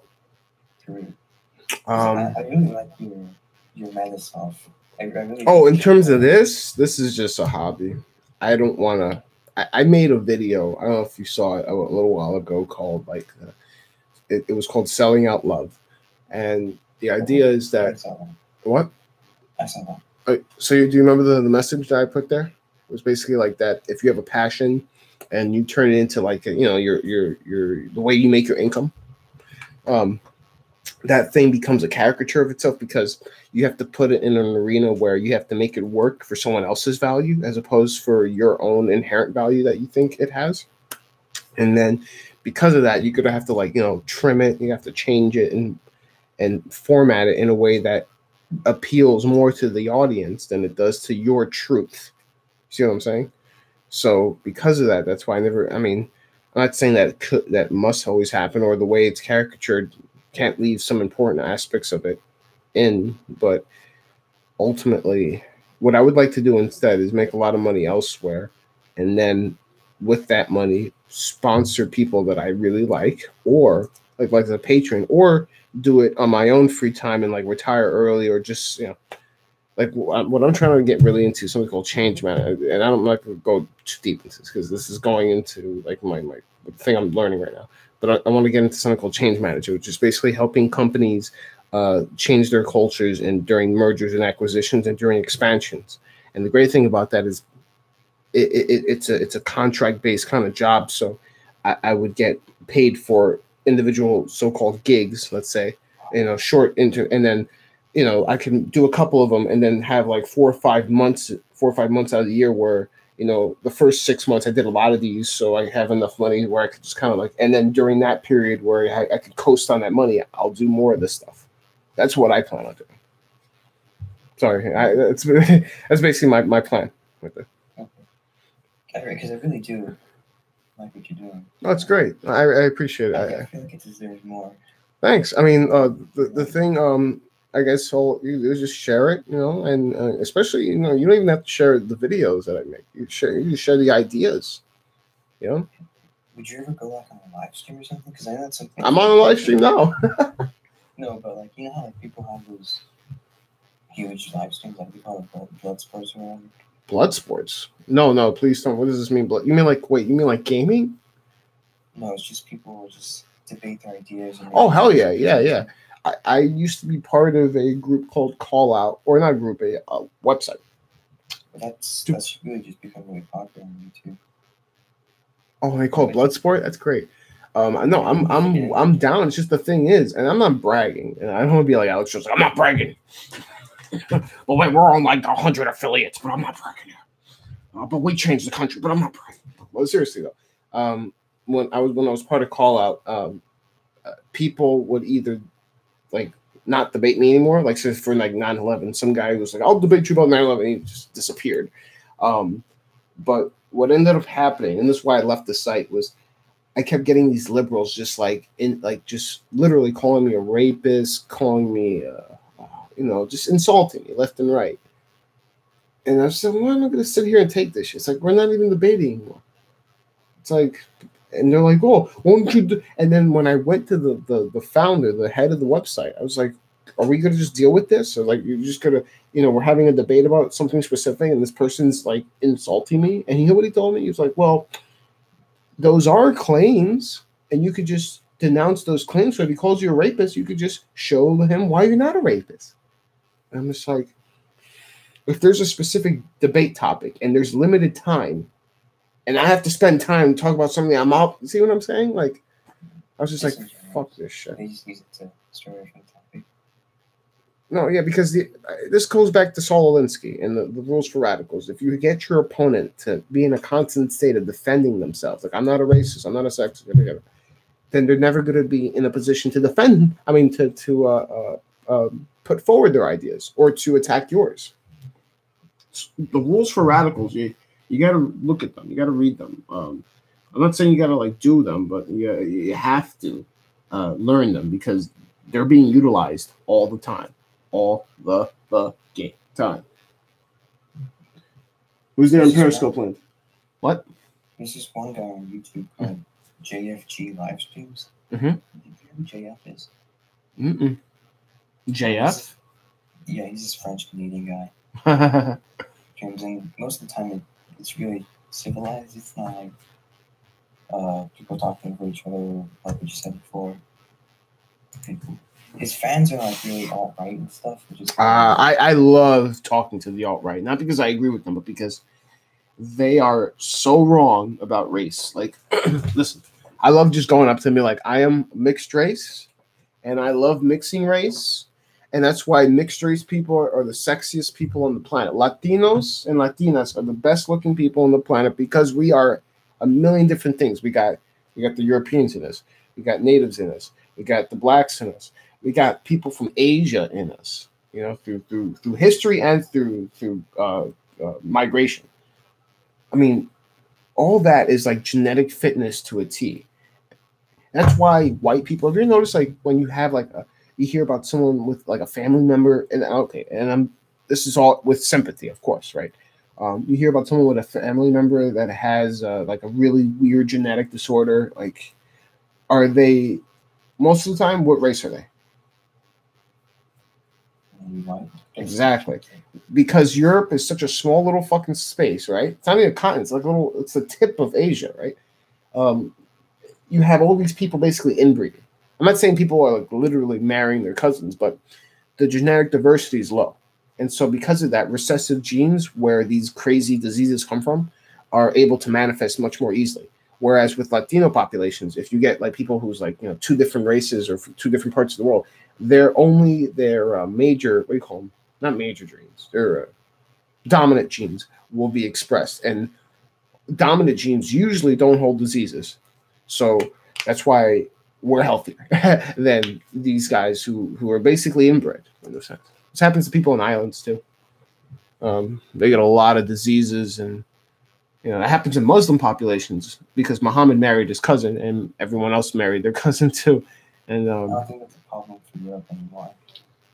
Oh yeah, now with the hordes coming in, yeah, right. That should be pretty. If it goes their way, they'll like spread their seed across the fucking Muslim hordes, and the word is miscegenation, right? When races mix, miscegenation. That's the proper term. The Native Americans, right? 90% of them were killed or gone, right? You know how most of them were killed? It wasn't even smallpox. The women, not even. The women, like over 80% of the women would marry a white guy. So what happens over generations? Exactly. Isn't that crazy? So it's literally you could say it's the female. It's like, fucking bitch. You ruined the race. You got rid of the race. No, but honestly, like if you look at white Europeans and you look at your white people in America, you could see like subtle differences in like the way they look, and I think it's because they have like black and the Native American in them. Like lots of white people, like Alex Jones, for instance, he has. You look at him, you see like a little bit of Native American features. There's diversity within white people because there's like Slavic people and Anglo people. And No, I know. I'm talking about everyone from like the east. I'm sorry, the west of the Baltics, basically, or the west of the Caucasus Mountains. That's what I mean by Europe. the problem with Europe, I guess, was they stayed even in their own rights. People like groups.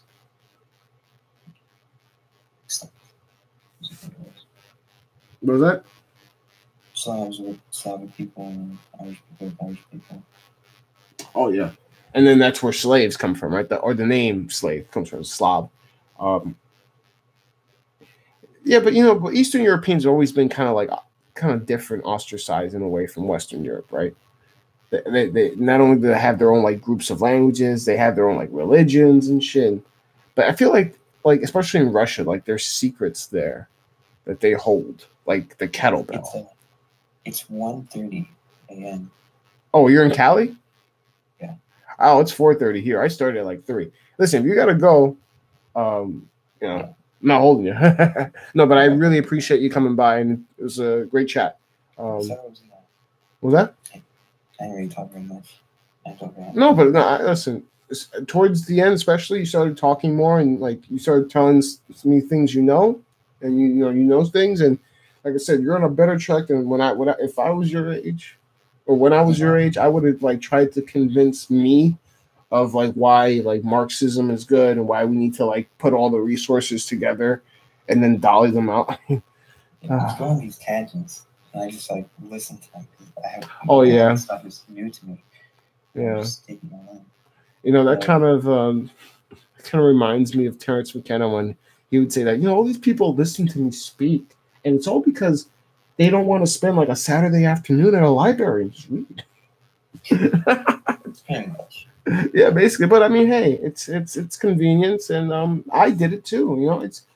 I like it, and usually eventually you use up everyone and you move to another intellectual figure. That's the way it should be. You never want to stay too much with someone, and like in terms of a mentor, you want to use them up.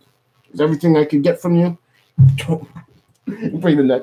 But in a much nicer way. Obviously, it's all with respect. I gotta start reading books now because. Oh yeah, you gotta learn calculus. You gotta learn solid state mechanics. You gotta learn a little bit of chemistry probably. You gotta learn magnets. You gotta learn all that shit, and it's gonna be fun because it's all gonna be good knowledge. You're not gonna be learning some dead, stupid French philosopher's idea about like power and discourse. You'll be learning actual shit that's gonna help you build something that will help people like write a book about discourse. You're going to help keep the lights on so these stupid intellectuals can write about power and discourse, and then use transportation on like cars that were engineered by much smarter people. Before I go, would you do the live stream? Yeah, definitely. Like if there's a way that if you know them, if you can get me to talk to them, especially like I will. Either if they're outright, I'll talk about race and culture. That race and culture are not the same because they hate that. They think it's the same. Or I'll talk about 9/11. Yeah, I think you should talk about 9/11. Oh yeah, I'll talk about 9/11. Because nobody talked about it. Oh, that's why I talk about it so much because everyone's like it's been so long. Blah blah. It's like, what? Did you go on an airplane recently? Yeah. Were you molested? Yeah. Why? Why are you treated like a criminal? See, most people your age, you weren't even there for 9/11. You weren't even like. There was a time when I remember when I was like 9 or 8 before 9/11, you were able to walk into the White House without anyone accompanying you. You could just walk through the White House. Now, it's it's all guarded and everything. I mean, it was a different world. Like my high school, you used to be able just as alumni, like if you went there, and you just want to visit some teachers, you walk in. Now you have to like call in advance, and if they catch you, they put guns at you and what? There's gates surrounding the whole school. Oh yeah, yeah, and they'll literally like point guns at you, like get on the ground, like I went here for 4 years, like what the fuck, you don't remember me? Like Then, like, we have to every few months, verify. they bring out a dog as well. The what? What about a bomb? Every few months they bring in a dog to sniff through the classes. Oh yeah. They bring the drug sniffing dog or the bomb sniffing dog. You see, I always kept my weed on me. I never kept it in the locker. That was stupid. It's like, who's gonna keep their weed in the locker? It's like, let's keep that shit in your fucking self. Well, I'm clean. No, I said yeah, exactly. Like I said, it's good. I think it's good. I never think I'm not someone who thinks everyone should use anything except kettlebells. Kettlebells are the only thing I tell that you should try is kettlebells. That's it. It's the only thing Did you I not sleep? do. I sleep? Yeah. Before Did you sleep today? 'Cause it says 4 o'clock. yeah, I slept between 10:30 and 1:30, and then I'll probably get to sleep sometime after 7 or 8. I mean, it is Friday, so I do sleep less during the weekend because I like to stay up and party. I'm not sure if I should tell you What? good night or good morning. Oh, good night. You can tell me good night. Hey, good night. All right, man. Good night. Have a good one. We'll see who else wants to come on. If not, we'll just go. I'll go through Twitter for now. Let's go through Twitter. So, this is the piece of shit who thinks assaulting children is dandy. It's just okay. You know, you want to assault kids? That's okay. That's just fine. You can assault any kid you want.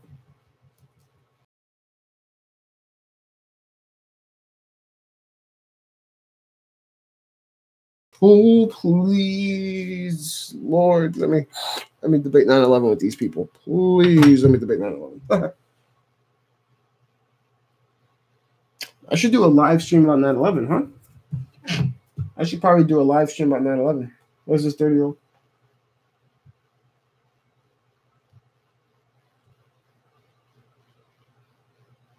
What is it? When ingested, what is it? Ingested as oil, not when smoked. 30-year-old boomer, check it out. What is with that? 30-year-old boomer.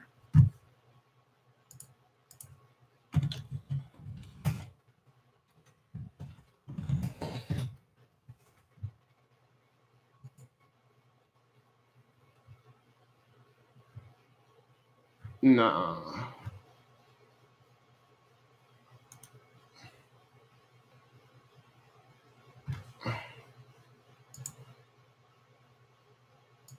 What is 30-year-old boomer? What is this?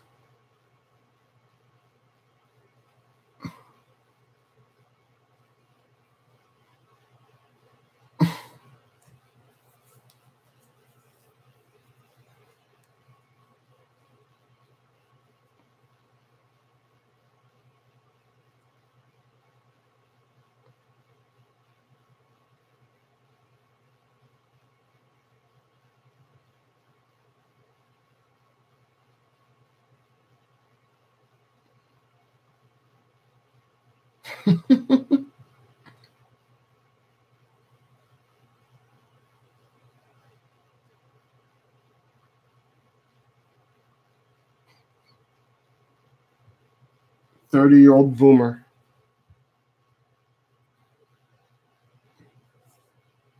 Zoomer.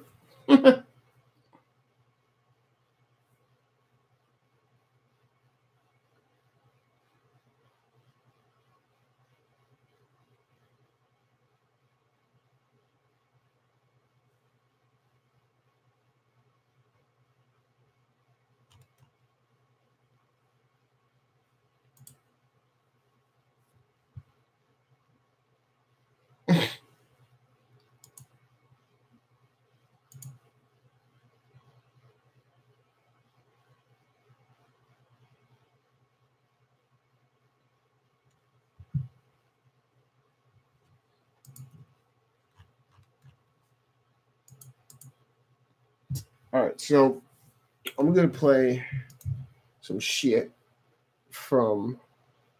Oh, thanks, Bruce. Thanks a lot, Bruce. And thanks for the people who just followed me.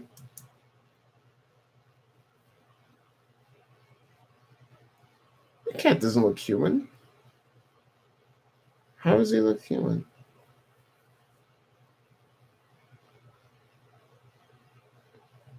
Seems. All right, let's go through Twitter, eh? What do you think about Trump? All right.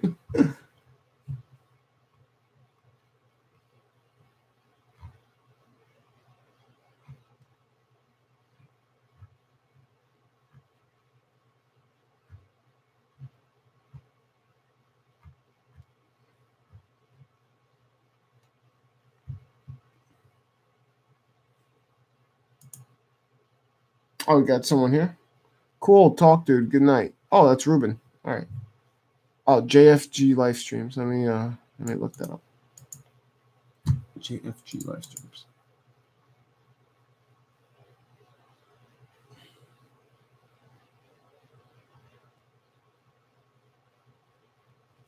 Let's see.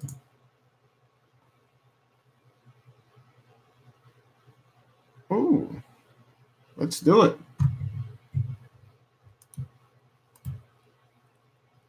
Oh, David Duke. Look at that. All right.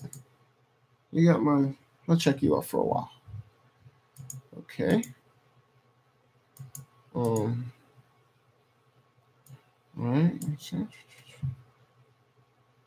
Okay. All right. Okay.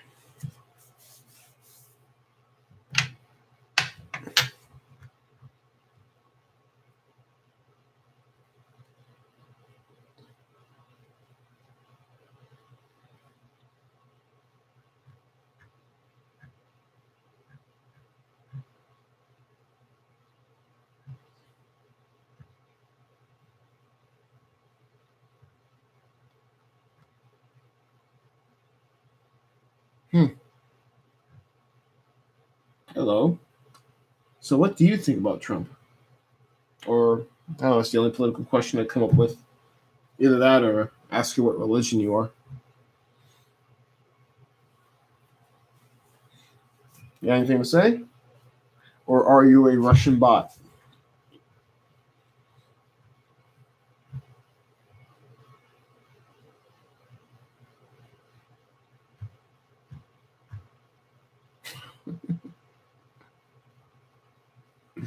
What about you? What do you think about Trump? Or religion in general? Oh my God, isn't that like appetizing? Man?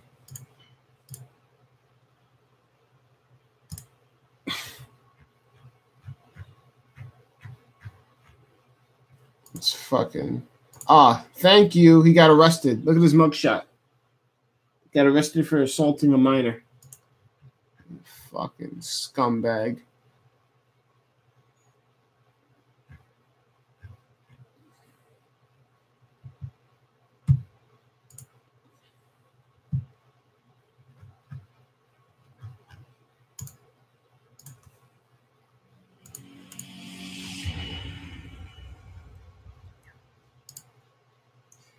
Fuck you all. This is what we're going to watch for the next 20 minutes. You think I'm fucking with you? You're going to have my obsession as well. And jet fuel can't melt kitties either. Jet fuel can't melt the love I have for cats. No, seriously though. Do you think 9/11 truth is funny? You think it's like twofer, stupid twofers with your confirmation bias, huh? Is that you? I'm so stupid, right? Because Building 7 was obviously brought down because of the damage from the north side of the building, right? Oh, it's obviously the north side, right? Let's look at the north side of the tower. I mean, the south side, sorry. The south side of Building 7, right? That's the side. Everyone's like, the truthers don't want you to see the south side of Building 7 because then you will know what happened. So let's look at the south side. Oh, my God. Look at that corner. Oh, my God. Look at, oh, wait, no, that's not Building 7. That's actually the bank next door. Wait, what? Whoops. Wait, I'll show you. Look at that smoke. Building 7 was obviously brought. Look at all that damn smoke. That where there's smoke, there's fire. It's not like that's an optical illusion and then smoke is truly coming from building 4. No. All that smoke is straight coming from building 7. Building 7. Where's here it is. Oh, guess what? That's not building 7. That's not building 7. Oh, obviously, to bring in the last finishing, to put the finishing touches on the explosives. They're already implanted. They started putting in those explosives in 94, 95. That's when they started the fireproofing upgrades as well. It was in the middle 90s. This was planned out for a very long time. So, that's why this isn't a joke. This isn't you don't get to do this attack on like a whim. Like people didn't show up the night before. Like, all right, you hijack some planes, I'll fly them in the build. Like, this shit takes lots of planning. Planning that those damn terrorists had no idea how to do.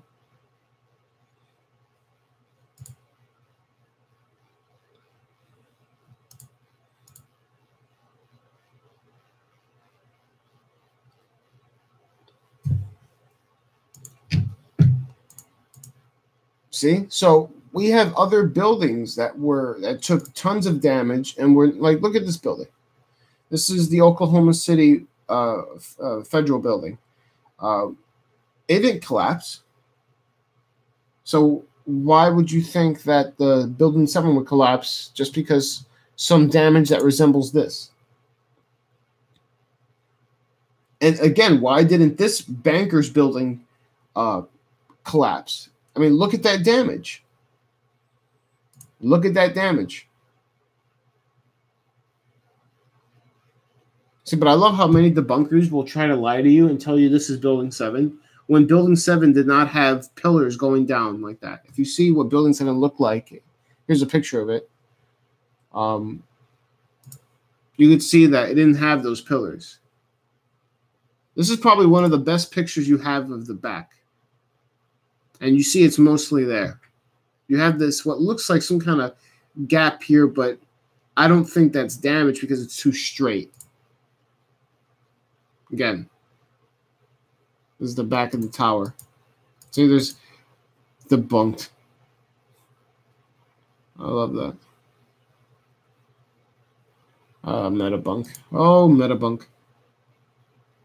Oh, yeah, you see what the facade looked like before, see? See, it didn't have those pillars coming down. So obviously this picture is not does not show this building. Okay. Let's see what's this here. Don't forget that on the rooftops was the DNA. The DNA of firefighters was found in the form of little tiny fragments of bone. So the firefighters' bones were blown into smithereens and then scattered on tops of all these buildings that surround the towers. And they were discovered like in 2006, like 5 years later. But again, if this was a gravitational collapse, how would those bone fragments be able to, travel far like that? They should be first of all, there should be whole bodies, and the whole body should be in between the floors if it was a gravitational collapse. But the whole bodies are not in between the floors. Instead, we have these bodies blown about due to an explosion. Obviously, you can't parse it any other way. It's obviously due to an explosion. I think I'm going tomorrow. I think I'm going to have a 9/11 Truth live stream discussion like I'm doing now, where I'm going to have the Google Hangout up, and also the YouTube video up, and then have this up, and then take all oncomers. Anyone that you think the official story is right, you think that you can just put me in my place easily, come on. You know, if I loved defending Jesus like I defend 9/11, I'd be in heaven already. All right, I defend 9/11 truth with a passion. So I think I'm going to do that tomorrow. I'm going to have those have that come up there and do that. And you are invited. And please, if you have any friends or some cousin or a brother or something, you know what I mean, or a brother-in-law, a sister-in-law who's like, yeah, 9/11 truth is bullshit. Well, tell them to put their money where their mouth is, and come debate me the next day tomorrow.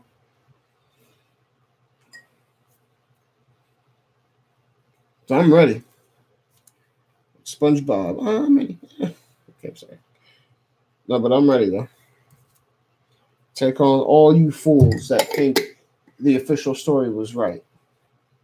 So if you want to, debate 9/11 truth tomorrow, come by.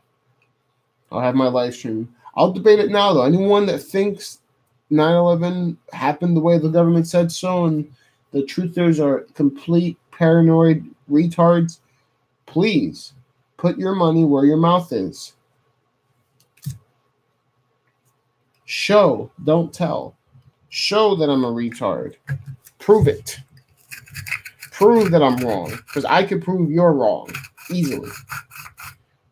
I could prove you're wrong with government documents too. I could show you FEMA Appendix C, where we have eutectic formations on steel that came from both World Trade Center 7 and the two towers, showing that there was eutectic formations and high temperature incendiaries in both of those two towers, in both the towers and 7, not just 7 and not just the towers. 9/11 is the most important event since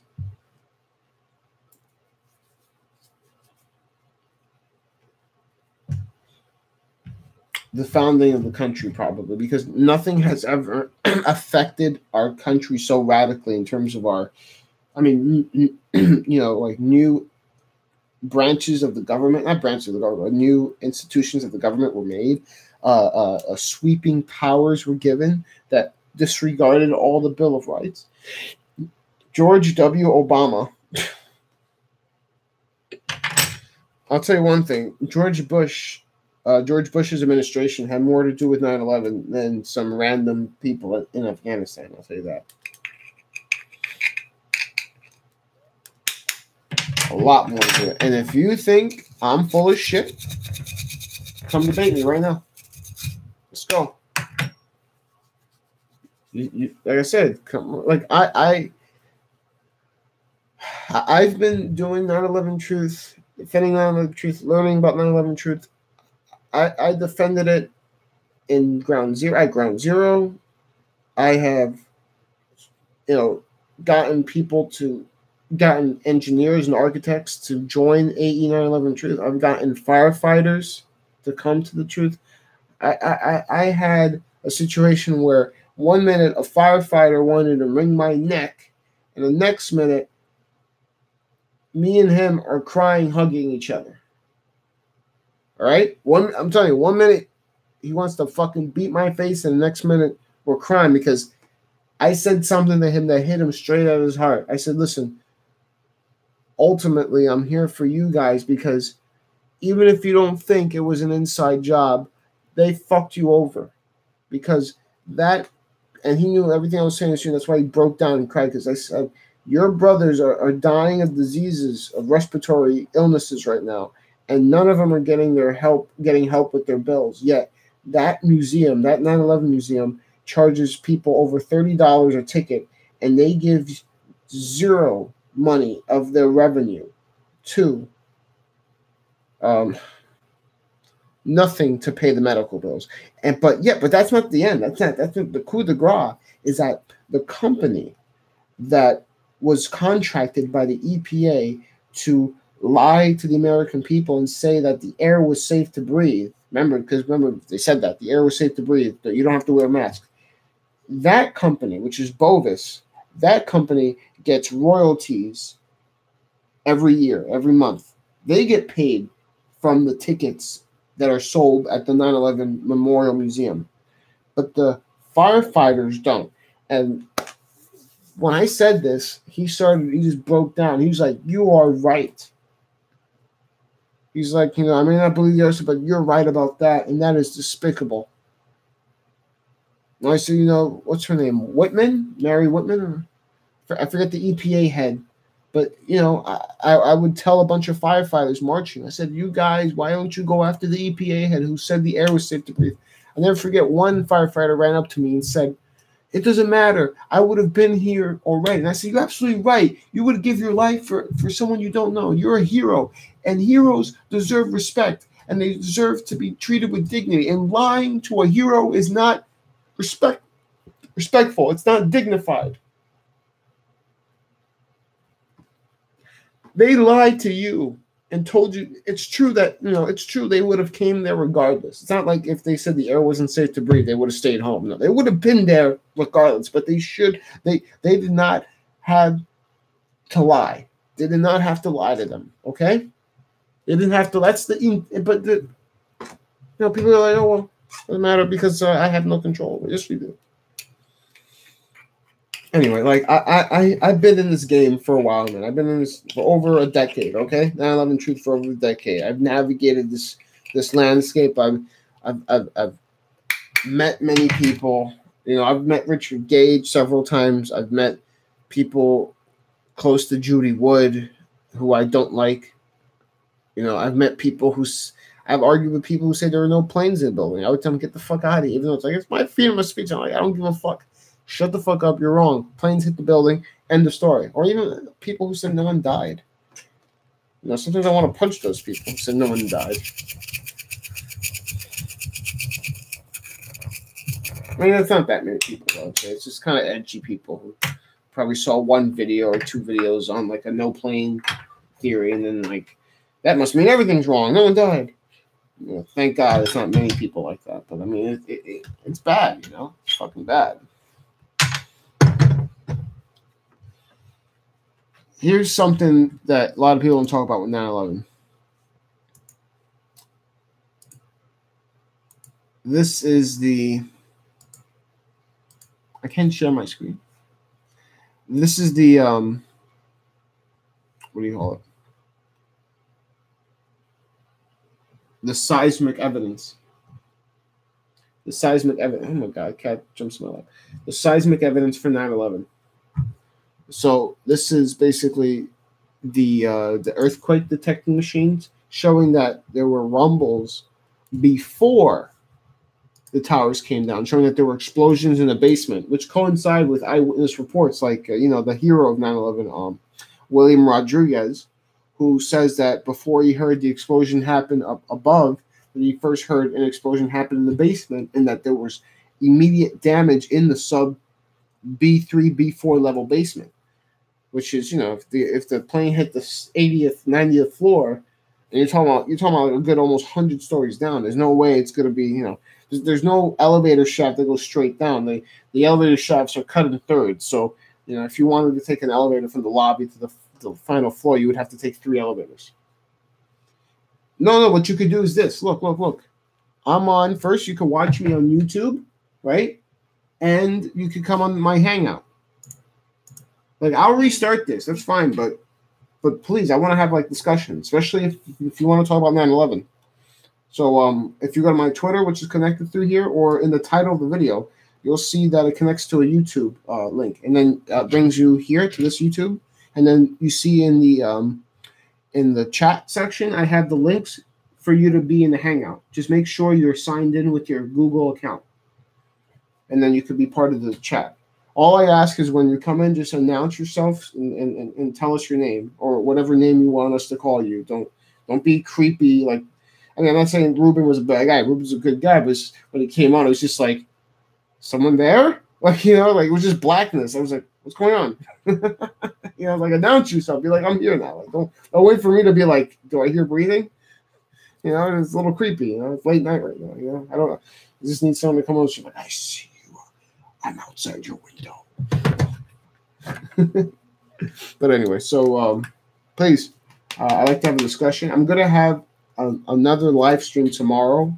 I'm planning on it about 9/11 only. Right now, we're talking about just any politics, religion in general. But people like people like my 9/11 talking, so I'm going to start talking more about 9/11. I like it too. You know, if you guys want more 9/11, I'll give you more 9/11 truth. I mean, you know, it's my forte. I can talk about it for days. You know, there's just so much to it. There's so much. You know, you could. You know, there have been dozens of books, probably hundreds of books, all different from each other, written on it from different perspectives, different.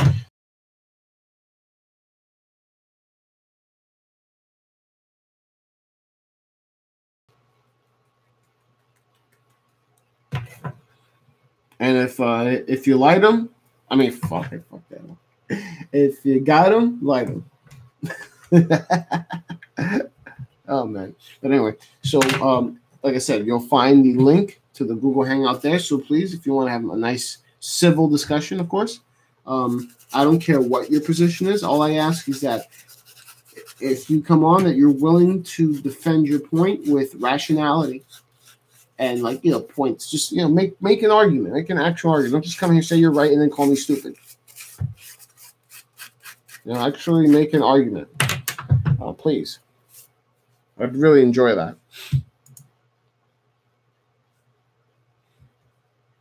In the meantime, let me show you the seismic evidence.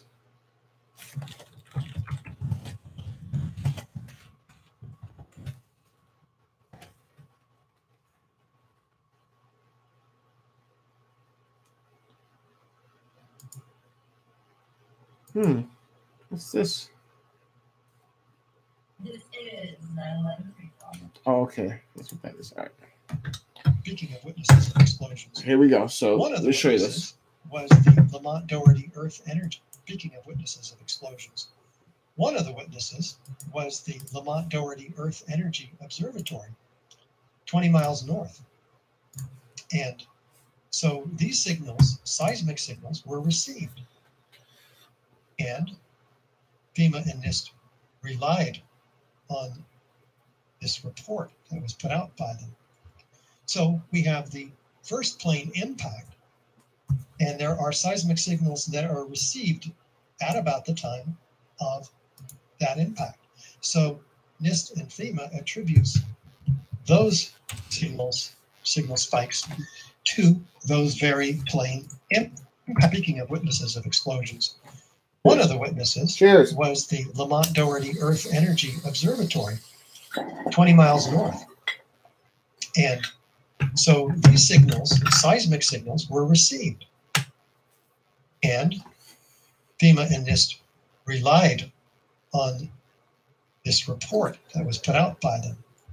So we have the first plane impact, and there are seismic signals that are received at about the time of that impact.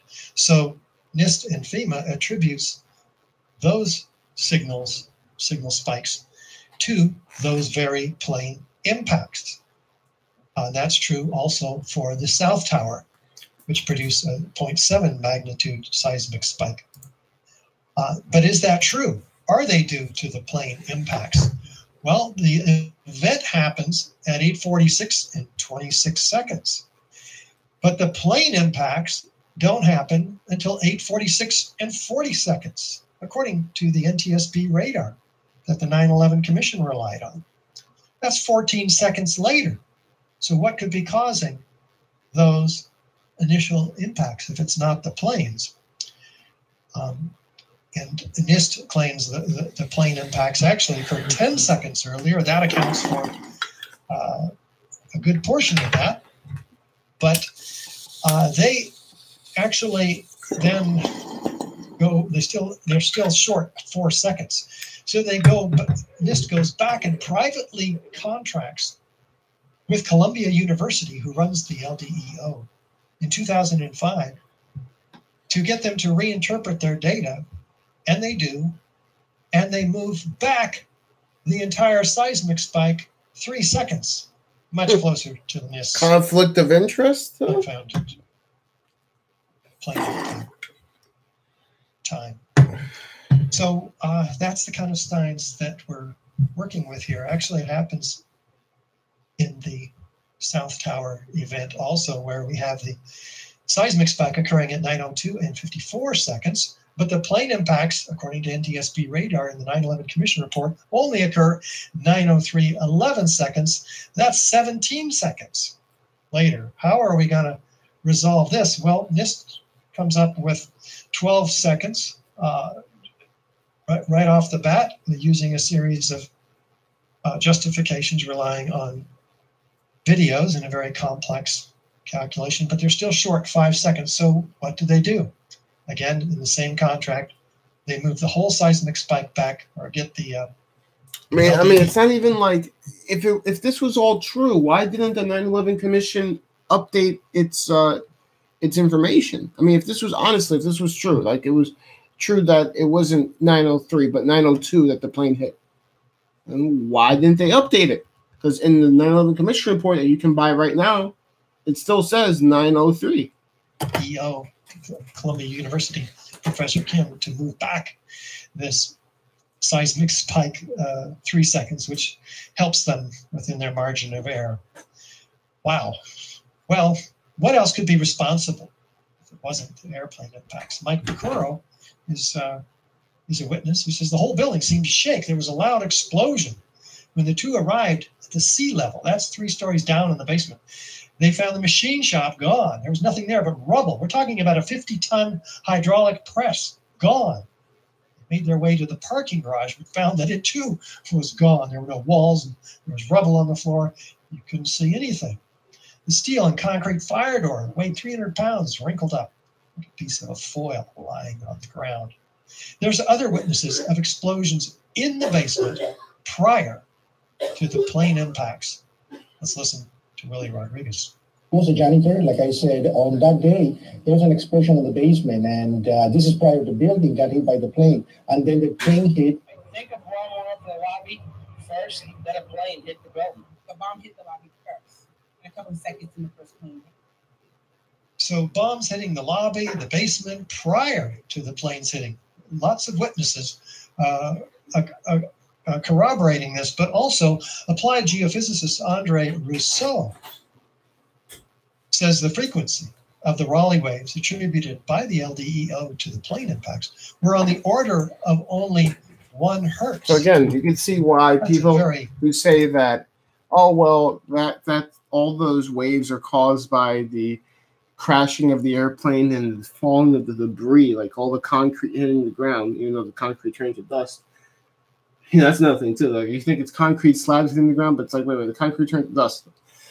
But anyway, the problem with that is that there's different kinds of percussion waves, and an explosion wave has a different shape than a percussion wave. So, again, I can't get into the nitty gritty, but from what I understand is that percussion waves that are from explosions like bombs, especially ones that are underground, not above ground, hitting it.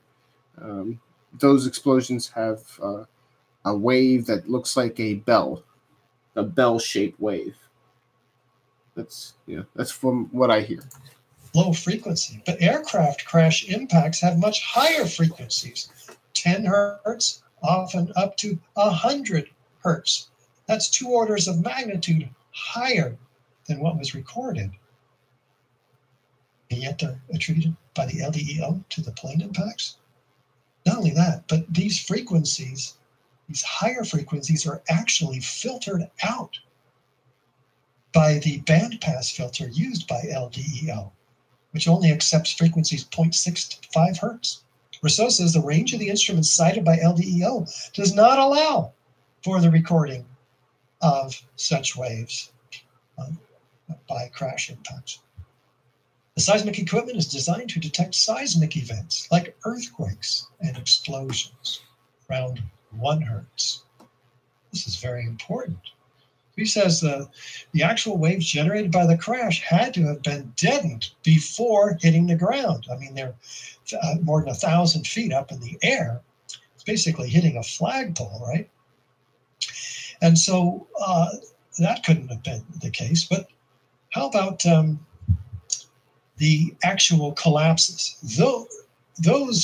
There were seismic spikes associated with the time of the collapses as well. In the case of the South Tower, we're talking about a 2.1 magnitude event. And in the case of the North Tower, we're talking about a 2.3 magnitude event.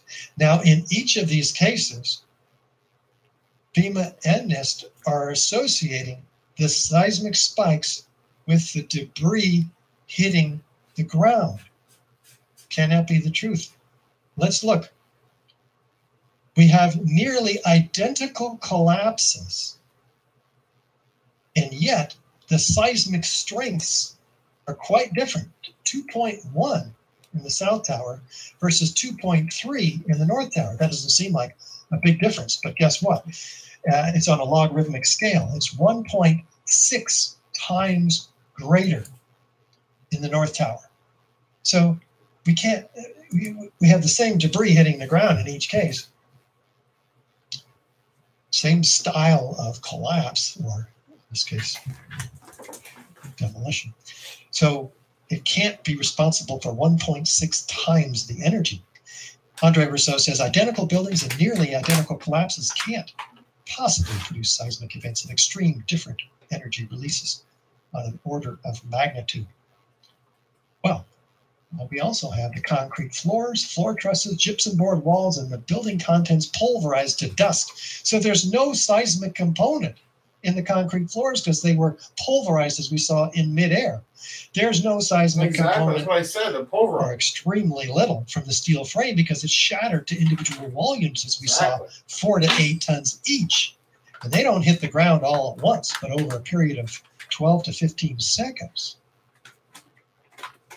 And they don't hit the ground, most of them at all. They hit a 7-story concrete basement structure.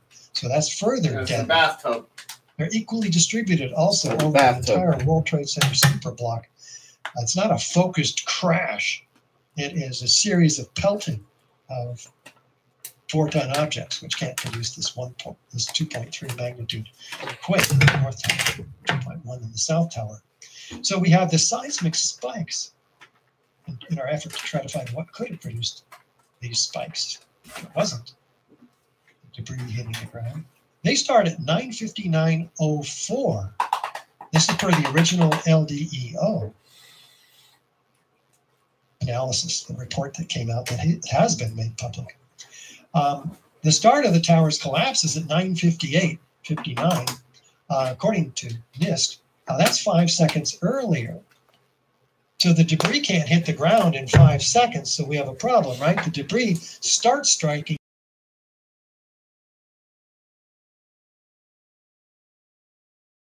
of the collapse. So what's providing this initial spike? Well, once again, for the collapses, NIST goes to Columbia University and gets them to move this seismic spike back Again. 3 seconds as well. Again. Like, no conflict of interest? That's not science. That's rigging your data. Well, you can't see it. So what be responsible for these earlier seismic spikes? Let's take a look at the work of Graham McQueen.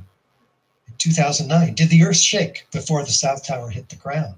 Well, he looks at a tripod-mounted camera, in this case, which shakes seconds before the collapse of World Trade Center 2. Let's watch. We're going to see the camera shake there, and 3 seconds later, the building collapses.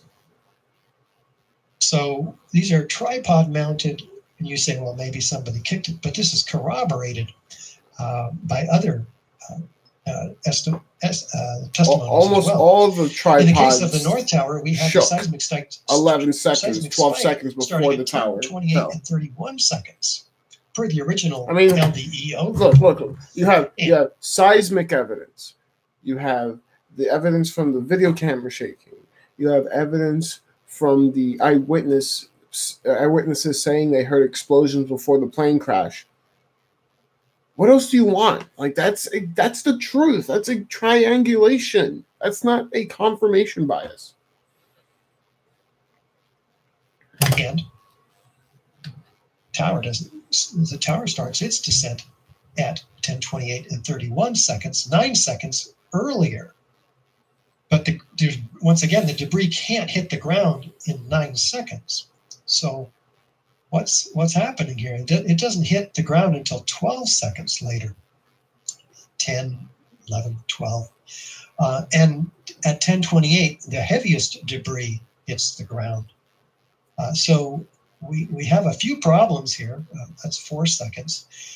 Here's the main problem, though. There are very clearly defined P waves, a P wave and an S wave, that arrive at the seismic instruments well before the event starts. In fact, even before the tower starts descending, these P waves and S waves are effectively ignored by LDEO. Curiously enough, they actually show them, but they mention that they're indistinguishable from background noise. But as you see in their graph, they are not indistinguishable at all. So NIST has a time problem, right? So again, in the same contract in 2005, which report remains unpublished, they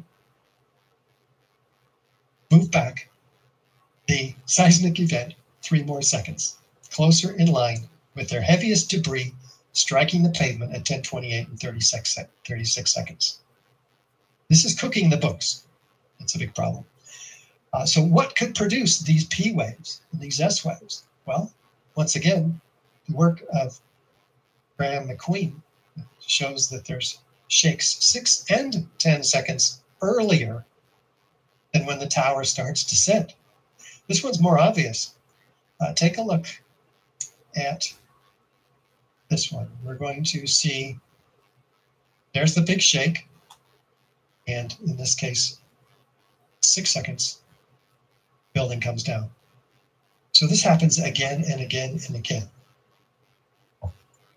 And in the case of the Etienne Sarre film, we have this third tripod-mounted camera shaking, corroborating with eyewitness accounts. And shake is coming up here very clearly. And then, just like I said, like a train running under my feet, firefighters. And then 10 seconds, we have the beginning of the collapse. And also notice that when it collapses, even though this goes beyond the point, you see that the antenna drops first, slightly before the rest of the building. This contradicts the government story that the floor trusses fell first and then dragged the columns along. So, some people have suggested, well, the 2.3 is not enough magnitude. Look at the Seattle Kingdom. It was only 4 or 6 stories tall, and it produced a 2.3 magnitude. Well, this is not apples and oranges, folks. Here's a 25,000-ton concrete roof, which falls and impacts the ground all at once. Very different from 4-ton structural steel sections pelting the ground over a period of 15 seconds. It's not the same. And so one of the... Very good website, by the way, consensus911.org. There is no debunker that has debunked this. There's no website that people have tried to debunk Richard Gage and said, but no one's even touched this website because this website's too legit. Beautiful summaries of this evidence is in the Consensus 9/11 work. David Ray Griffin, Elizabeth Woodworth, and others have put their hearts into finding the best evidence. Well, point TT7, why did the Twin Towers collapse? The seismic evidence puts all of this together quite well. And they rely heavily on the Andre Rousseau article of 2012, where explosives the source of seismic signals emitted from the New York on 9/11. And Graham McQueen's Did the Earth Shake Before the South Tower Hit the Ground, 2009. There are also other Excellent work. Seismic proof. 9/11 was an inside job. Craig Furlong. That's and an Gordon old Ross. one, 2006. So you're going to see that 9/11 was obviously an inside job.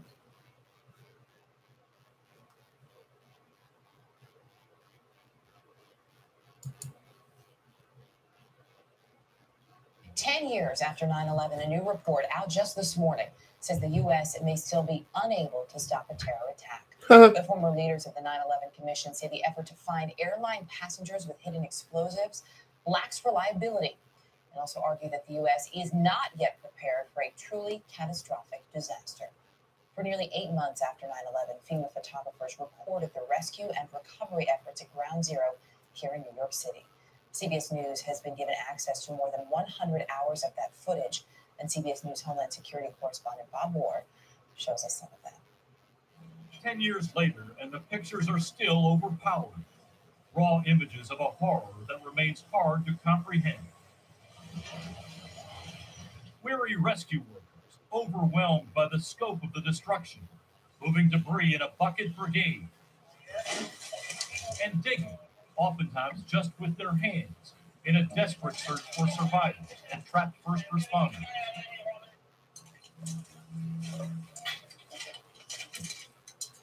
Underground, it is pitch black, a disorienting darkness, punctuated by the crunching sound of footsteps as rescuers search for victims.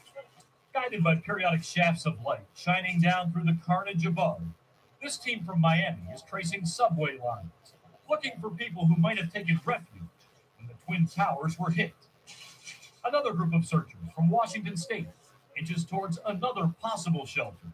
We're in Office Depot over here. This opens up into a large space. We may want to take a look. The subterranean search of the 6 floors beneath the World Trade Center is both daring and haunting. There are so many strange discoveries. Newspapers, untouched on their stands, trumpeting the big stories from the morning of September 11th. An arrest in an old bank heist leads the New York Daily News. There's an election headline in the New York Post. Wow. Dusty merchandise remains on store shelves, right where it was when the clerks ran to safety. A nearby subway train is trapped in the cave-in. Parked cars have been tossed around in their underground garage. Wow. And look at the clocks, frozen just before 10 a.m. Back above ground, other images catch our attention. There's a rescue dog fitted with a camera on its collar. A crushed fire truck. Someone is identified by writing E34 or Engine 34 on its dusty frame. There are flags planted amidst the rubble, symbols of hope in our national time of despair. And small pieces from the first jetliner to hit the tower. See, that's why planes were there. Is from American Airlines Flight 11. That's why planes were there. The pictures confirm what most of us have long assumed. The crater at the World Trade Center site was hell on earth. A smoke and dust-filled maze of devastation. It makes just getting around treacherous. Steel and dust. Fire crews rigged bridges out of ladders to navigate what look like valleys of ruins. Cadaver dogs are carefully ferried on zip lines in and out of narrow pockets in the wreckage. And search teams grab any makeshift tool they can find, like a shattered piece of reinforcing rod, to explore the crevices below the 1.5 million tons of twisted steel and shattered concrete on the surface. But the most defining image is the panorama of destruction and the last skeletal remains of the Twin Towers being brought down. A decade later, the pictures resonate and take us back to that horrible day, which is still so unimaginable. Bob, CBS News, Washington.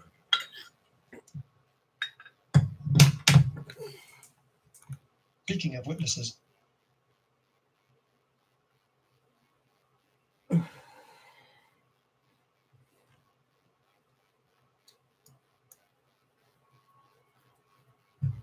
let's see, what can we do right now? Who's watching me? I mean, ideas, anything? A question? Much more fun when there's feedback. That's why I stopped doing, I used to make YouTube videos, and I started doing Periscope because I know I'm doing YouTube video now, but I used to just do YouTube videos, non-live, just And the reason why I like Periscope more is because I got more feedback. Not necessarily more people watching me, but more people commenting and talking to me.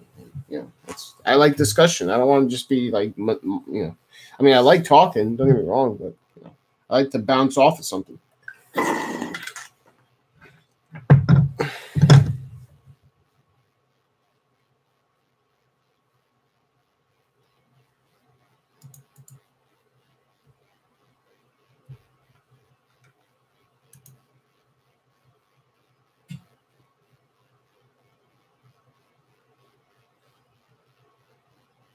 Let's hear Judy Wood talk about the seismic evidence. Let's see if she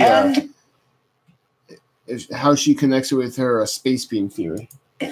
If the buildings had slammed to the ground, the seismic signal would have shown it. Didn't happen. Michael Ober said, I don't remember the sound of the building hitting the ground. Somebody told me it was measured on the Richter scale. I don't know how true that is. If the building's hitting the ground that hard, why do I not remember the sound of it?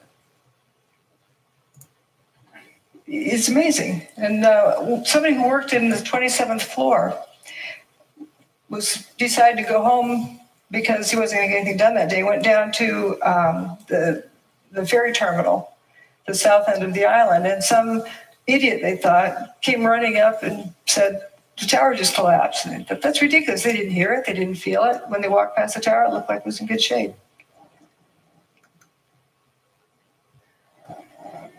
Well, I think I know why it didn't make a sound. That part of the building doesn't make a thud when it hits. Dust gradually settles, and that's a lot of dust. This is an earthquake that happened earlier that year, in January of 2001, in Manhattan. So we know that the bedrock that the tower sat on can carry a seismic signal.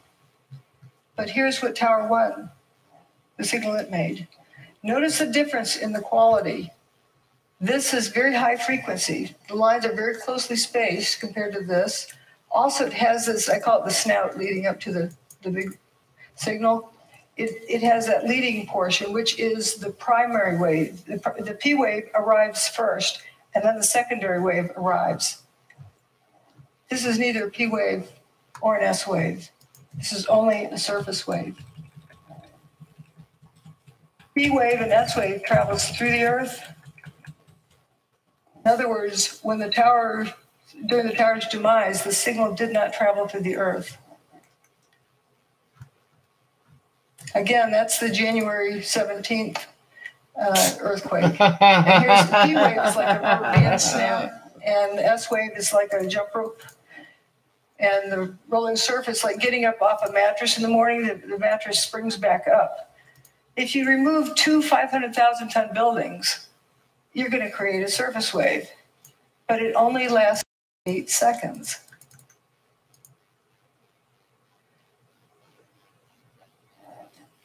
You know, it takes 9.5 seconds to throw a bowling ball off the roof of the towers and have it hit the ground.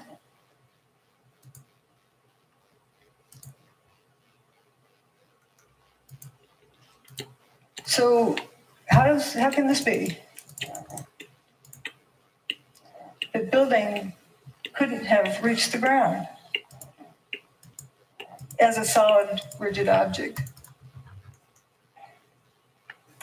Here's where Tower 2 had already gone by the time this chart started. Tower 1's demise there. But here we're going to focus on Building 7 down here. There was an earthquake in the Fox Islands by the Aleutian Islands, and that's what the mess is after that. But where this vertical red line is, there's no seismic event that shows up at the scale. Nothing that stands out from background noise. Or a 47-story building's demise. All right, shut up, you bat. You batty bitch. Ooh.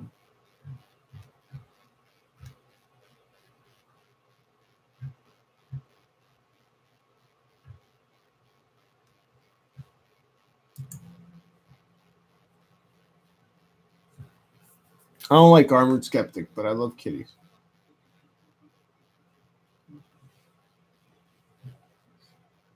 And kitty love is for everybody.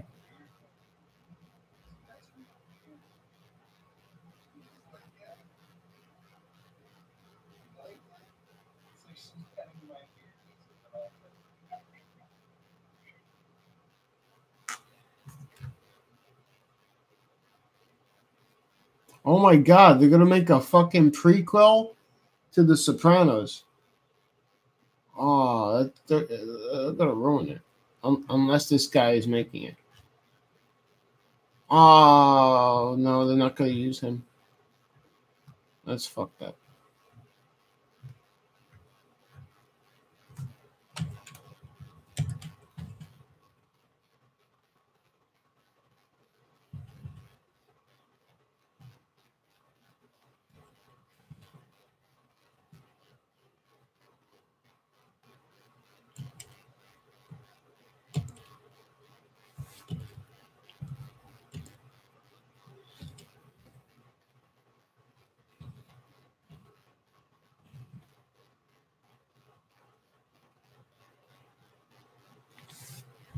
Oh, look at this. This is lovely.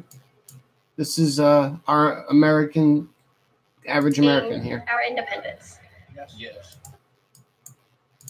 So, are you here today celebrating our independence? Yes. And who did we claim our independence from? Don't know that question. Mexico? Yeah, you should ask somebody else that question. Well, yeah, the country, yeah. This country? We won independence from America? Not in America, but we won it for America. From who? From the people. Okay, so we won independence from Great Britain. And do you know what year we won our independence from? Jesus. Yeah, it was the wrong ones. So what does the 4th of July mean to you? When you think of 4th of July, what comes to mind? Freedom. From? Everything. Everything. What you want? So who wrote the Declaration of Independence? They're not She's gonna know asking that. easy questions too, and they're like right there on the tip of my tongue. I just can't name them. I feel so dope. I thought like 6 people were in the Declaration of Independence. 6 people. No, that's who signed it. He signed the biggest. He put the biggest signature on it. He knows that. He knows about John Hancock. Man. Wow. Yeah, I know. That's ridiculous. Isn't that funny how they like remember some facts but like almost nothing, but he does remember the single fact that the one guy wrote it really big so they could see it. Even though it's like half right. It's like fucking shit. Thomas Jefferson. She's cute, by the way. Makes me want a girlfriend who's blonde. Nature is scary.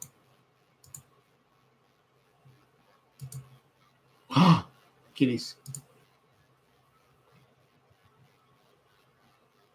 That's right, kitties. Get him. Get him. Mesopredator. Mesopredator. Apex. Well, not really apex, but alpha mesopredator. Oh, wait. What the hell? Cats should be killing them.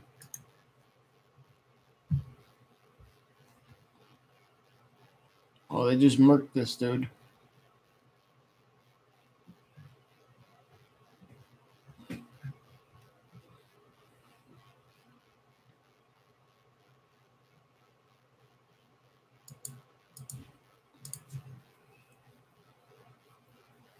I thought white supremacists were supposed to love America.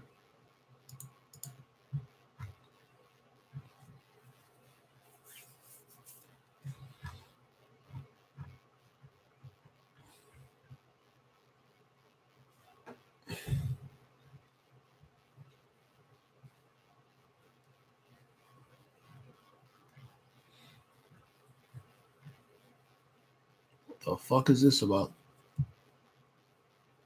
Is he crying?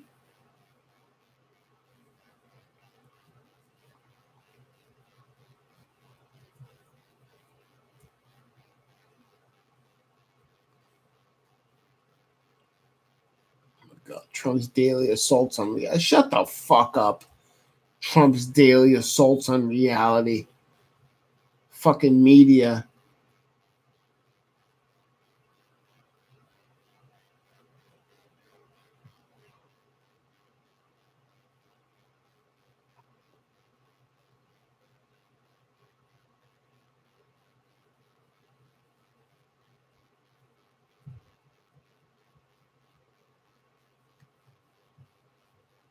Another crying?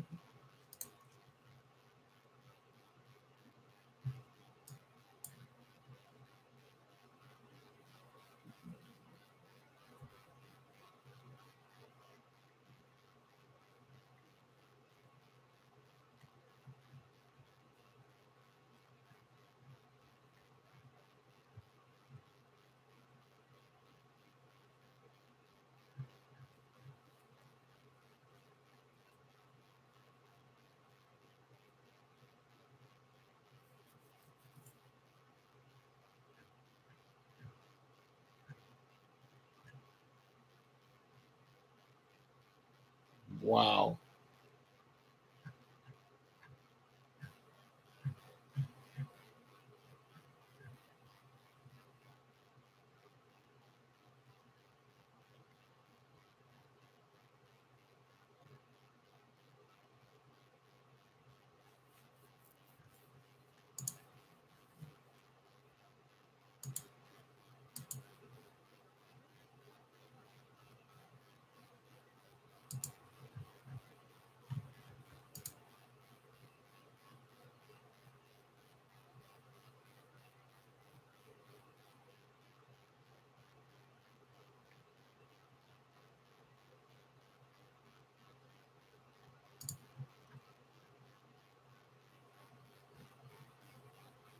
Just hugging him, man.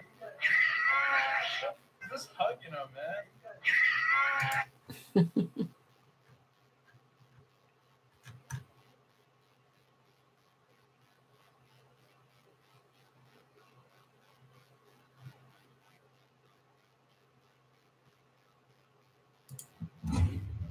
Around the country, kids are getting busted for running lemonade stick. But this summer, things are going to be different because Country Time is introducing Legal Aid, a crack team ready to straighten out lemonade stand-related permits and fines. If you have a problem with your lemonade stand, the offices of Country Time Legal Aid are ready to take a stand for you. Tastes like justice. So, when life gives you arcane laws, make lemonade. We're here for you.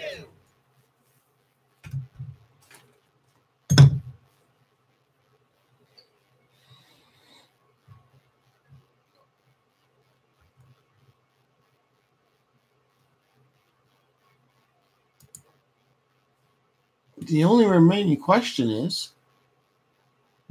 wow, Donald Trump is guilty. But what is he guilty of? That's the question. But he's guilty, but we haven't figured out why yet.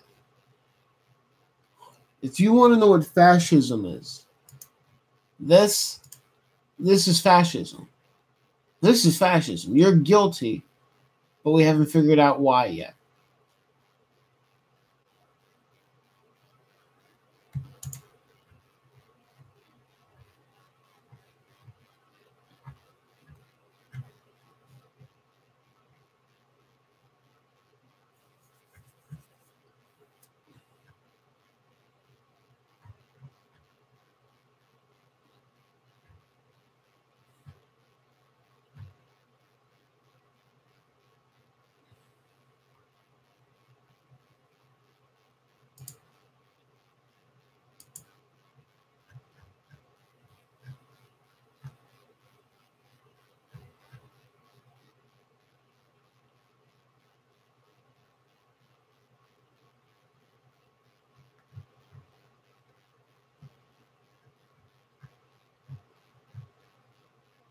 What a dick.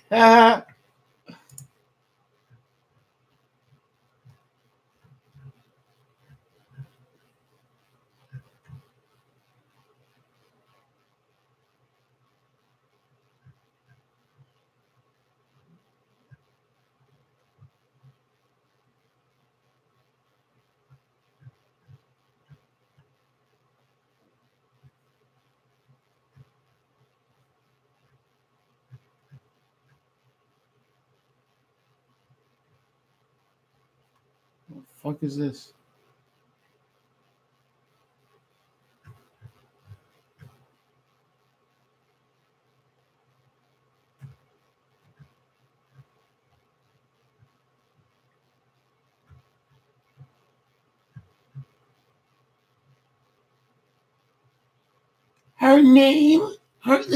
Her name is Teresa Patricia Okumakumau. All right? Okay? She is a black woman who protested migrant family separation by sitting at the foot of the Statue of Liberty. She said she would not come down until all children are released. Amazing. Black Fist. Amazing. Amazing. This woman is amazing. Please consider donating to her. Of course.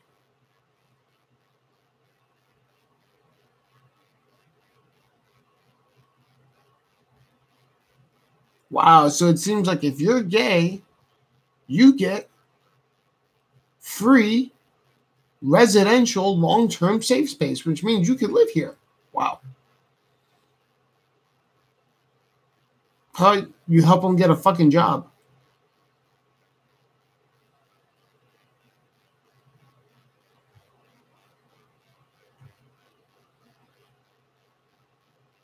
Well, how do you help their self-sufficiency? By asking for money online?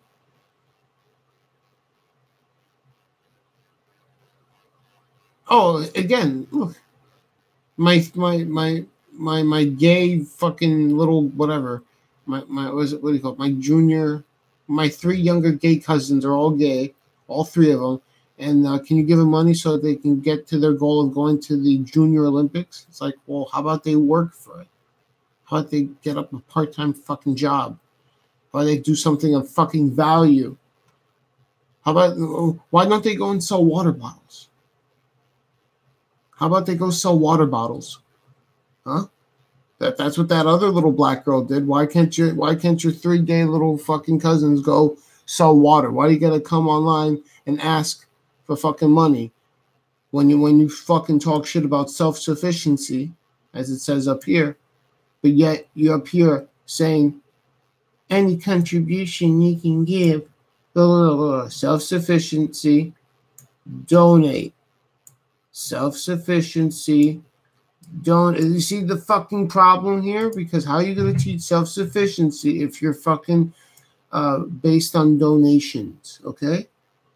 That's not, so how can you teach self-sufficiency if you are not self-sufficient yourself? Understand that? Supposed group of homeless gay kids, queer, whatever, get free housing and free condoms and free PrEP. By the way, if you don't know what PrEP is a pill that you're supposed to take every day. That if you're gay and you're in New York, you get PrEP for free. Okay? And PrEP is this pill you take. You got to take it every day. And as long as you take it every day, you don't get AIDS. It's like a vaccine or a AIDS prevention pill. So they just go wild. Just be debauchery. Who cares if it destroys society? Because we were made to go pair bond and create family and create culture and create civilization. Not go around finding things to put in our ass or put our dick into all day. But that's the way it has to be, it seems, right? Just party, party, party, party. At least in New York. Wow, they want $1,000. They want $1,000? I started a GoFundMe. Legal fees for her. Oh, let's pay for our legal fees. Oh, that's interesting. It's not found because it's a fucking bullshit thing. That's why you were shamed out of it. Completely shamed out of it.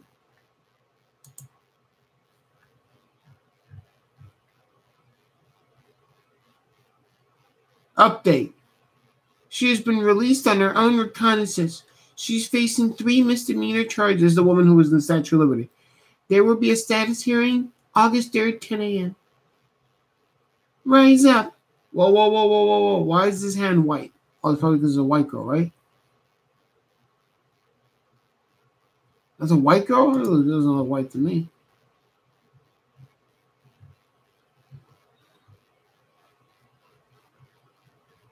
This piece of shit. Look at that. $85,000 for this piece of shit. Keelan Jimenez is currently the victim of a witch hunt. His rash retaliation toward a couple of teenage boys was unnecessary, and the boys do deserve an apology.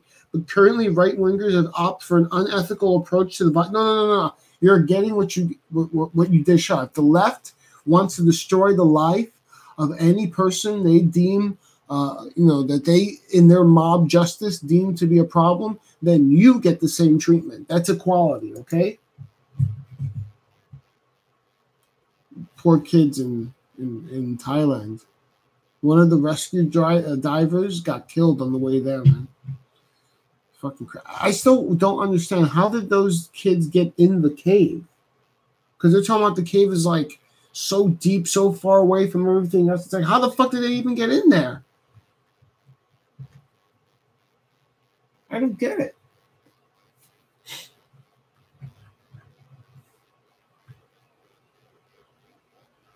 Ooh, hemp beer.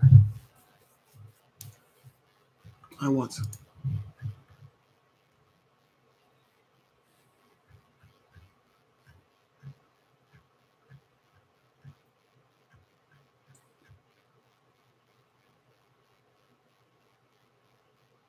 Tim Kennedy. Fuck Tim Kennedy. Fuck you.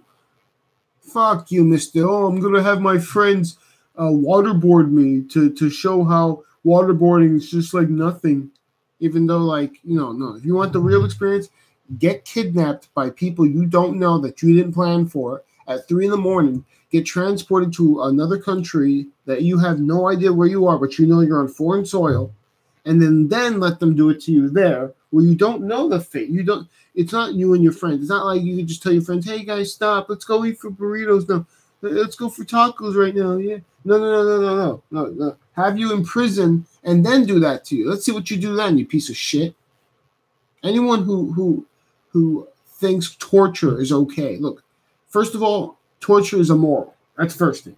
Second thing, it doesn't work. I have several articles here I can show you from a textbook that show you that the testimony as from the result of torture is unreliable, because usually the people just tell you what they think you want to hear.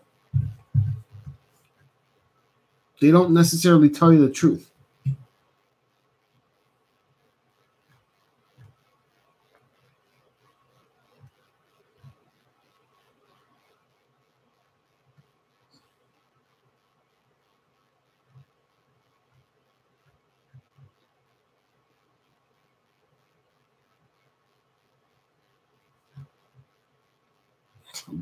Ice. Do they want to get rid of all customs enforcement too? Is it that we just don't need custom enforcement? What about endangered species? Protecting them. What happened to that?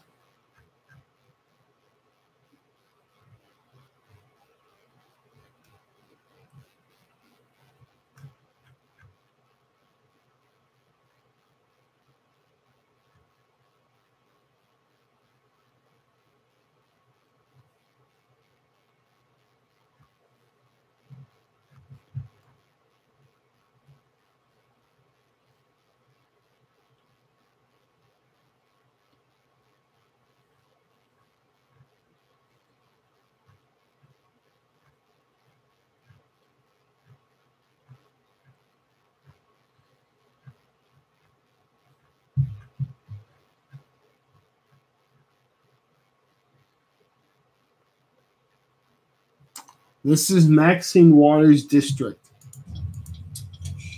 This is Maxine Waters, what she represents. This is the people she represents and the neighborhood she represents. She does not live in this neighborhood. This is in America.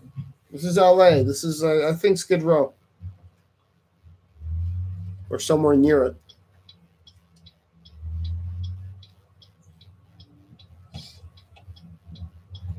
So I thought he was going to make a turn. Why'd you got your blinker on then, huh? Yeah, never made a turn.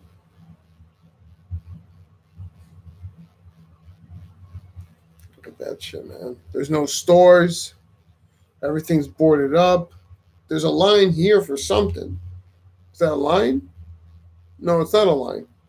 There's a bunch of tents. There's people out, throwing up, defecating in the street, shooting up heroin, shooting up, dirty drugs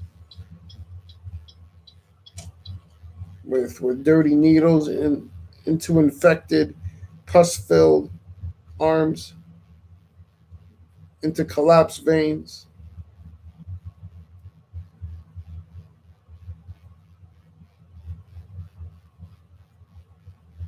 Using a cigarette filter.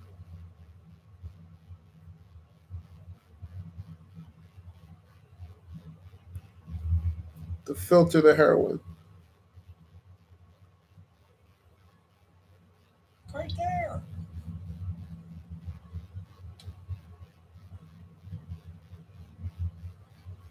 This is not what America is supposed to be. Exactly. That's so true. This is not what America is supposed to be. Why? Are you trying to say America is not supposed to be black? Is that what you're trying to say, huh? America can't be black? Ha, ha, ha. That girl who climbed the Statue of Liberty got called the clown by the president. They're going to say that's racist.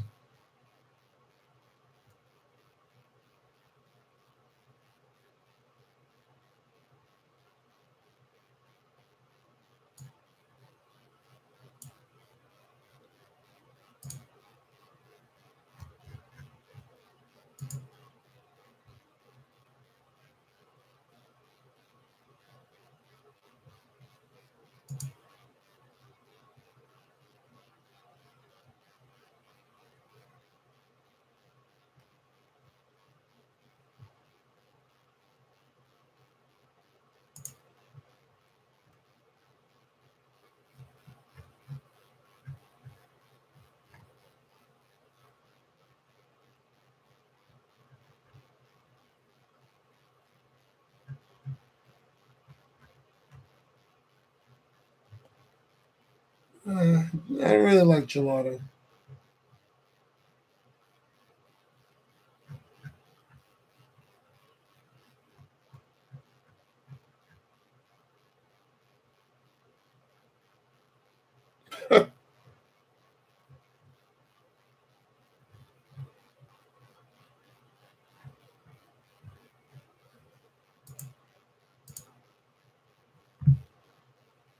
Eve, we don't have a second to waste. As we speak, Trump is heading to Montana for a massive rally to crush our lead. That's why President Obama asked for your help. Since it's the first time leaving office, I need you.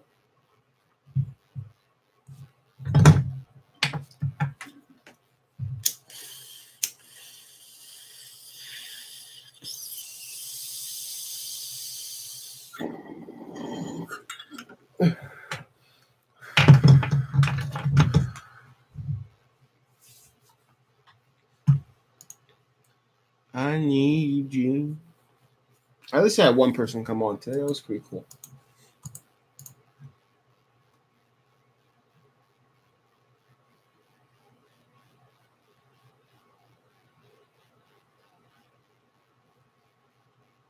I want to see this movie.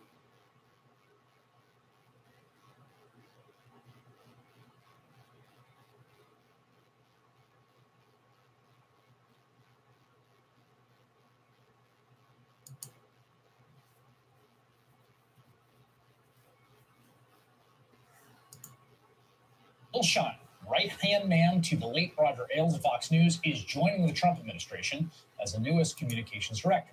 Shine, you'll recall, was ousted from Fox last year following a series of lawsuits alleging he was responsible for covering up the culture of harassment that Ailes created at that network, a culture that allegedly included retaliation, even blackmail. I'm learning about corporate. I'm reading about corporate culture right now. Women who made harassment claims and paying out at least $50 million to settle sexual harassment and discrimination allegations in just 1 year. But none of that is disqualifying in a White House that's run by a man who said this. Yeah, but he said it in private. He said that in private as a joke. And when you're a star, they let you do it. You can do anything. Whatever you want. Grab them by the... You can do anything. Can I say pussy on TV?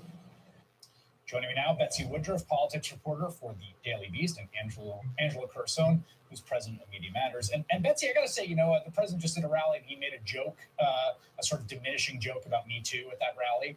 And Diminishing joke? It is a sort of astounding, for lack of a better word, middle finger to anyone that takes seriously sexual harassment, workplace sexual harassment, accountability. That's not to true. This guy who is basically unemployable at Fox News.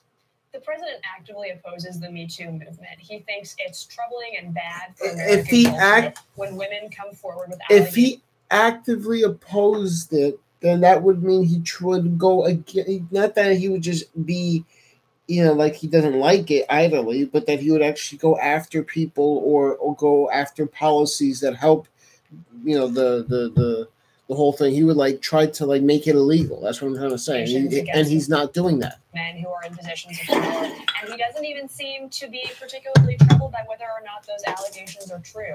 His concern is women bringing forward allegations against powerful men. Oh yeah, because she can read minds. That some of these women brought forward against Bill Shine. Lori Lunn was formerly a top booker at Fox News. She alleged that Shine facilitated sexually predatory behavior against her by Roger Ailes, and then that when she confronted him about it and was looking to get some sort of mental health help, she alleges that Shine actually reached out to her father as part of an effort to get her involuntarily put into a mental health facility. I mean, this isn't simple, right? This is complex, wide-ranging, strategic facilitation of alleged sexual misconduct. Bill Shine was too dangerous for Fox News, and now he's installed in a position of enormous influence in the White House. Yeah, this is what it's. I'm glad you told that story because it's one of many horrifying allegations that have been leveled against Bill Shine and his behavior here. This is a former senior Fox News executive to BuzzFeed. It's extraordinary the President of the United States could hire someone like this. This is someone who is highly knowledgeable of women being cycled through for horrible and degrading behavior by someone who was an absolute monster. Horrible and degrading behavior. What about the 80% of women that get either raped or sexually assaulted on their way while being smuggled to America? These illegal migrants. What about that degrading behavior? Oh, we don't care about that? You just want to have that keep going, have them do that? Really? Full of Fox News. So he was with Roger Going Ailes through the desert from Fox with News. young children. His inception. And he was basically his right-hand man, as you pointed out. But he did something really, really significant at Fox News that I actually don't think he gets enough credit for. When he became co-president of Fox News back in August of 2016, he sort of oversaw and led the transformation of Fox News from just being sort of a conservative political operation that was pretty far out there to a pro-Trump propaganda arm. And so what that essentially means is that he really had developed the skill set of being able to manage a very wide array of personalities and at that point some internal competing interests, but being able to drive through a relatively right-wing extreme agenda, but wrapped around a cult of personality. And I think that is largely one of the big reasons why he's coming on board, not just as comms director, but as deputy chief of staff, really to signify the fact that he has a much wider footprint than, say, previous comms directors would have had. Yeah, what do you think of that, Betsy? Yeah, I think it's true. And it's important to remember that Bill Shine is going to have significant influence in large part because this is the Fox News administration, not just the White House, which is peppered throughout with people who are alums of the network, many of whom likely owe some of their television success and then the resulting political success that they've seen to people like Bill Shine, who brought them into Fox, who gave them positions of influence within that network, but additionally at other cabinet agencies. Tony Sayegh, who's the top deputy to Steve Mnuchin at Treasury, we're told that Bill Shine personally recruited him for Fox. personally installed him for a Fox contributorship before he went on to join the administration. So Schein is going to find lots of people in the White House who owe him something, who are going to be very supportive of him, who are going to want to be his allies. Remember, Schein is also close friends with Sean Hannity, who is essentially also a senior advisor to the president. Hannity was very supportive, thrilled about Schein getting this White House position. So he's, of course, it's really important to recognize he's not just going to be a communications advisor, he's going to be a key advisor to the president. You know, there's a question that, as I think about Scott Pruitt, who goes from Oklahoma politics to national politics, ends up sort of today being fired or resigning voluntarily. I wonder, you know, Schein is someone who most of the most of the coverage of Fox was around Ailes, and Schein is now someone who American taxpayers are paying the salary of, and is going to be under. Oh, so that's a problem now? Taxes are an issue now? It's SF-86, Angela. I mean, Spending is a problem now? he has never had to face Spending this for level of conservative scrutiny issues. before, That's I the would problem. imagine. No, he's never had to face this level of scrutiny before. He always had Roger Ailes. But the one thing that I would point out is that he was able to sort of do his job, be an extraordinarily effective implementer, and that is what Bill Schein is. He is a really, really effective deputy. And that means that he's not going to do the kinds of stupid things that Scott Pruitt did that made him headlines.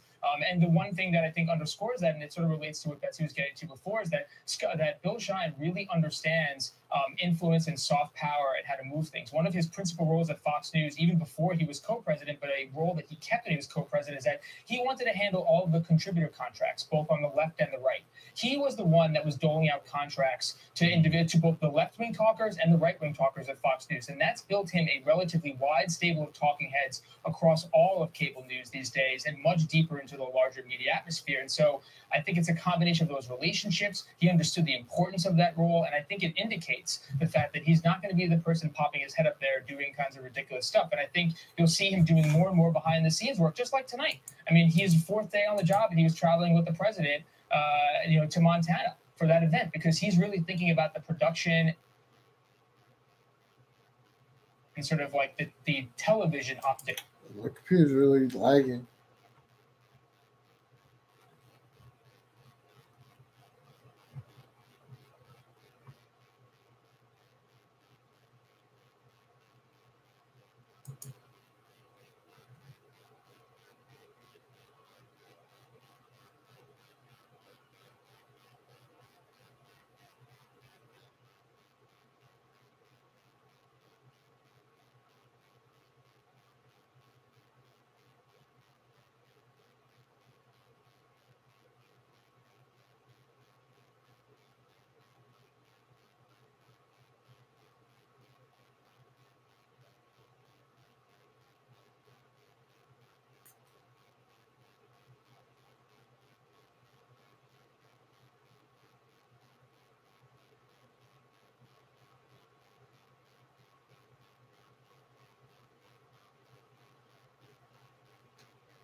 No, I'm falling asleep already. Nah, I'm gonna stop this. I'm gonna go eat something. What's the subject? Oh shit! You still there? Basically anything that has to do with politics or religion. But I'm trying to get tired, and it's already late for me. It's 6 a.m. for me. I want to sleep now, but I mean, I'll talk for like 5 more minutes or something. If you're still there, obviously. Fuck, I should have had this open to see the chat, man. I don't know why I can't share a screen with this, you know? Like, I want you... Wait, maybe I can. Hold on. Where's the gear? Where's that gear?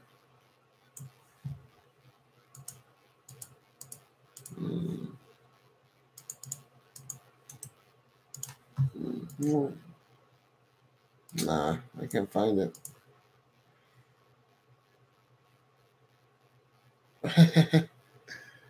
I'm gonna have a live stream tomorrow about 9/11. Okay. Because I've been here for 3 hours already. I had one person come on, so it's nice to know that someone else came on eventually. So if I had more, what time tomorrow? Probably afternoon. If not the afternoon, I'll probably start it on Periscope and then move here. But if not the afternoon, then definitely at the nighttime, because during the daytime I don't like doing videos inside because I like being outside. But if it's I think it's raining tomorrow actually. Oh, so I'll probably do it inside then because it's gonna be raining all day. I forgot about that. So probably after I wake up, I can look around noon. Yeah, around noon. Around noon, let's say. No, well, not noon, but 1, 2 o'clock Eastern. Around then, I'll do a 9/11 chat. I want to first help people. Yeah, are you okay with the 9/11 topic? Because I want to get at people who are I want to kind of debate people, who believe the official story. Supposedly that's what I seem to do best with my. Oh, thanks. I know people say they like hearing me go on tangents. I appreciate it. All I want to do is give you guys the truth. That's it. All I want to do is speak the truth. Anyway. Yeah, I'm already pooped. I've been here for almost 3 hours. Well, I'm already 3 hours and 11 minutes. 3 hours and 12 minutes. Okay. All right. You have a good day too. Thanks for coming by. I'll see you later. All right. By the way, do you follow me on Periscope or Twitter? Because if you don't, you should follow me on Twitter and Periscope. And brilliant. Awesome. All right. So I'll see you. Bye. Well, yeah. All right. Bye.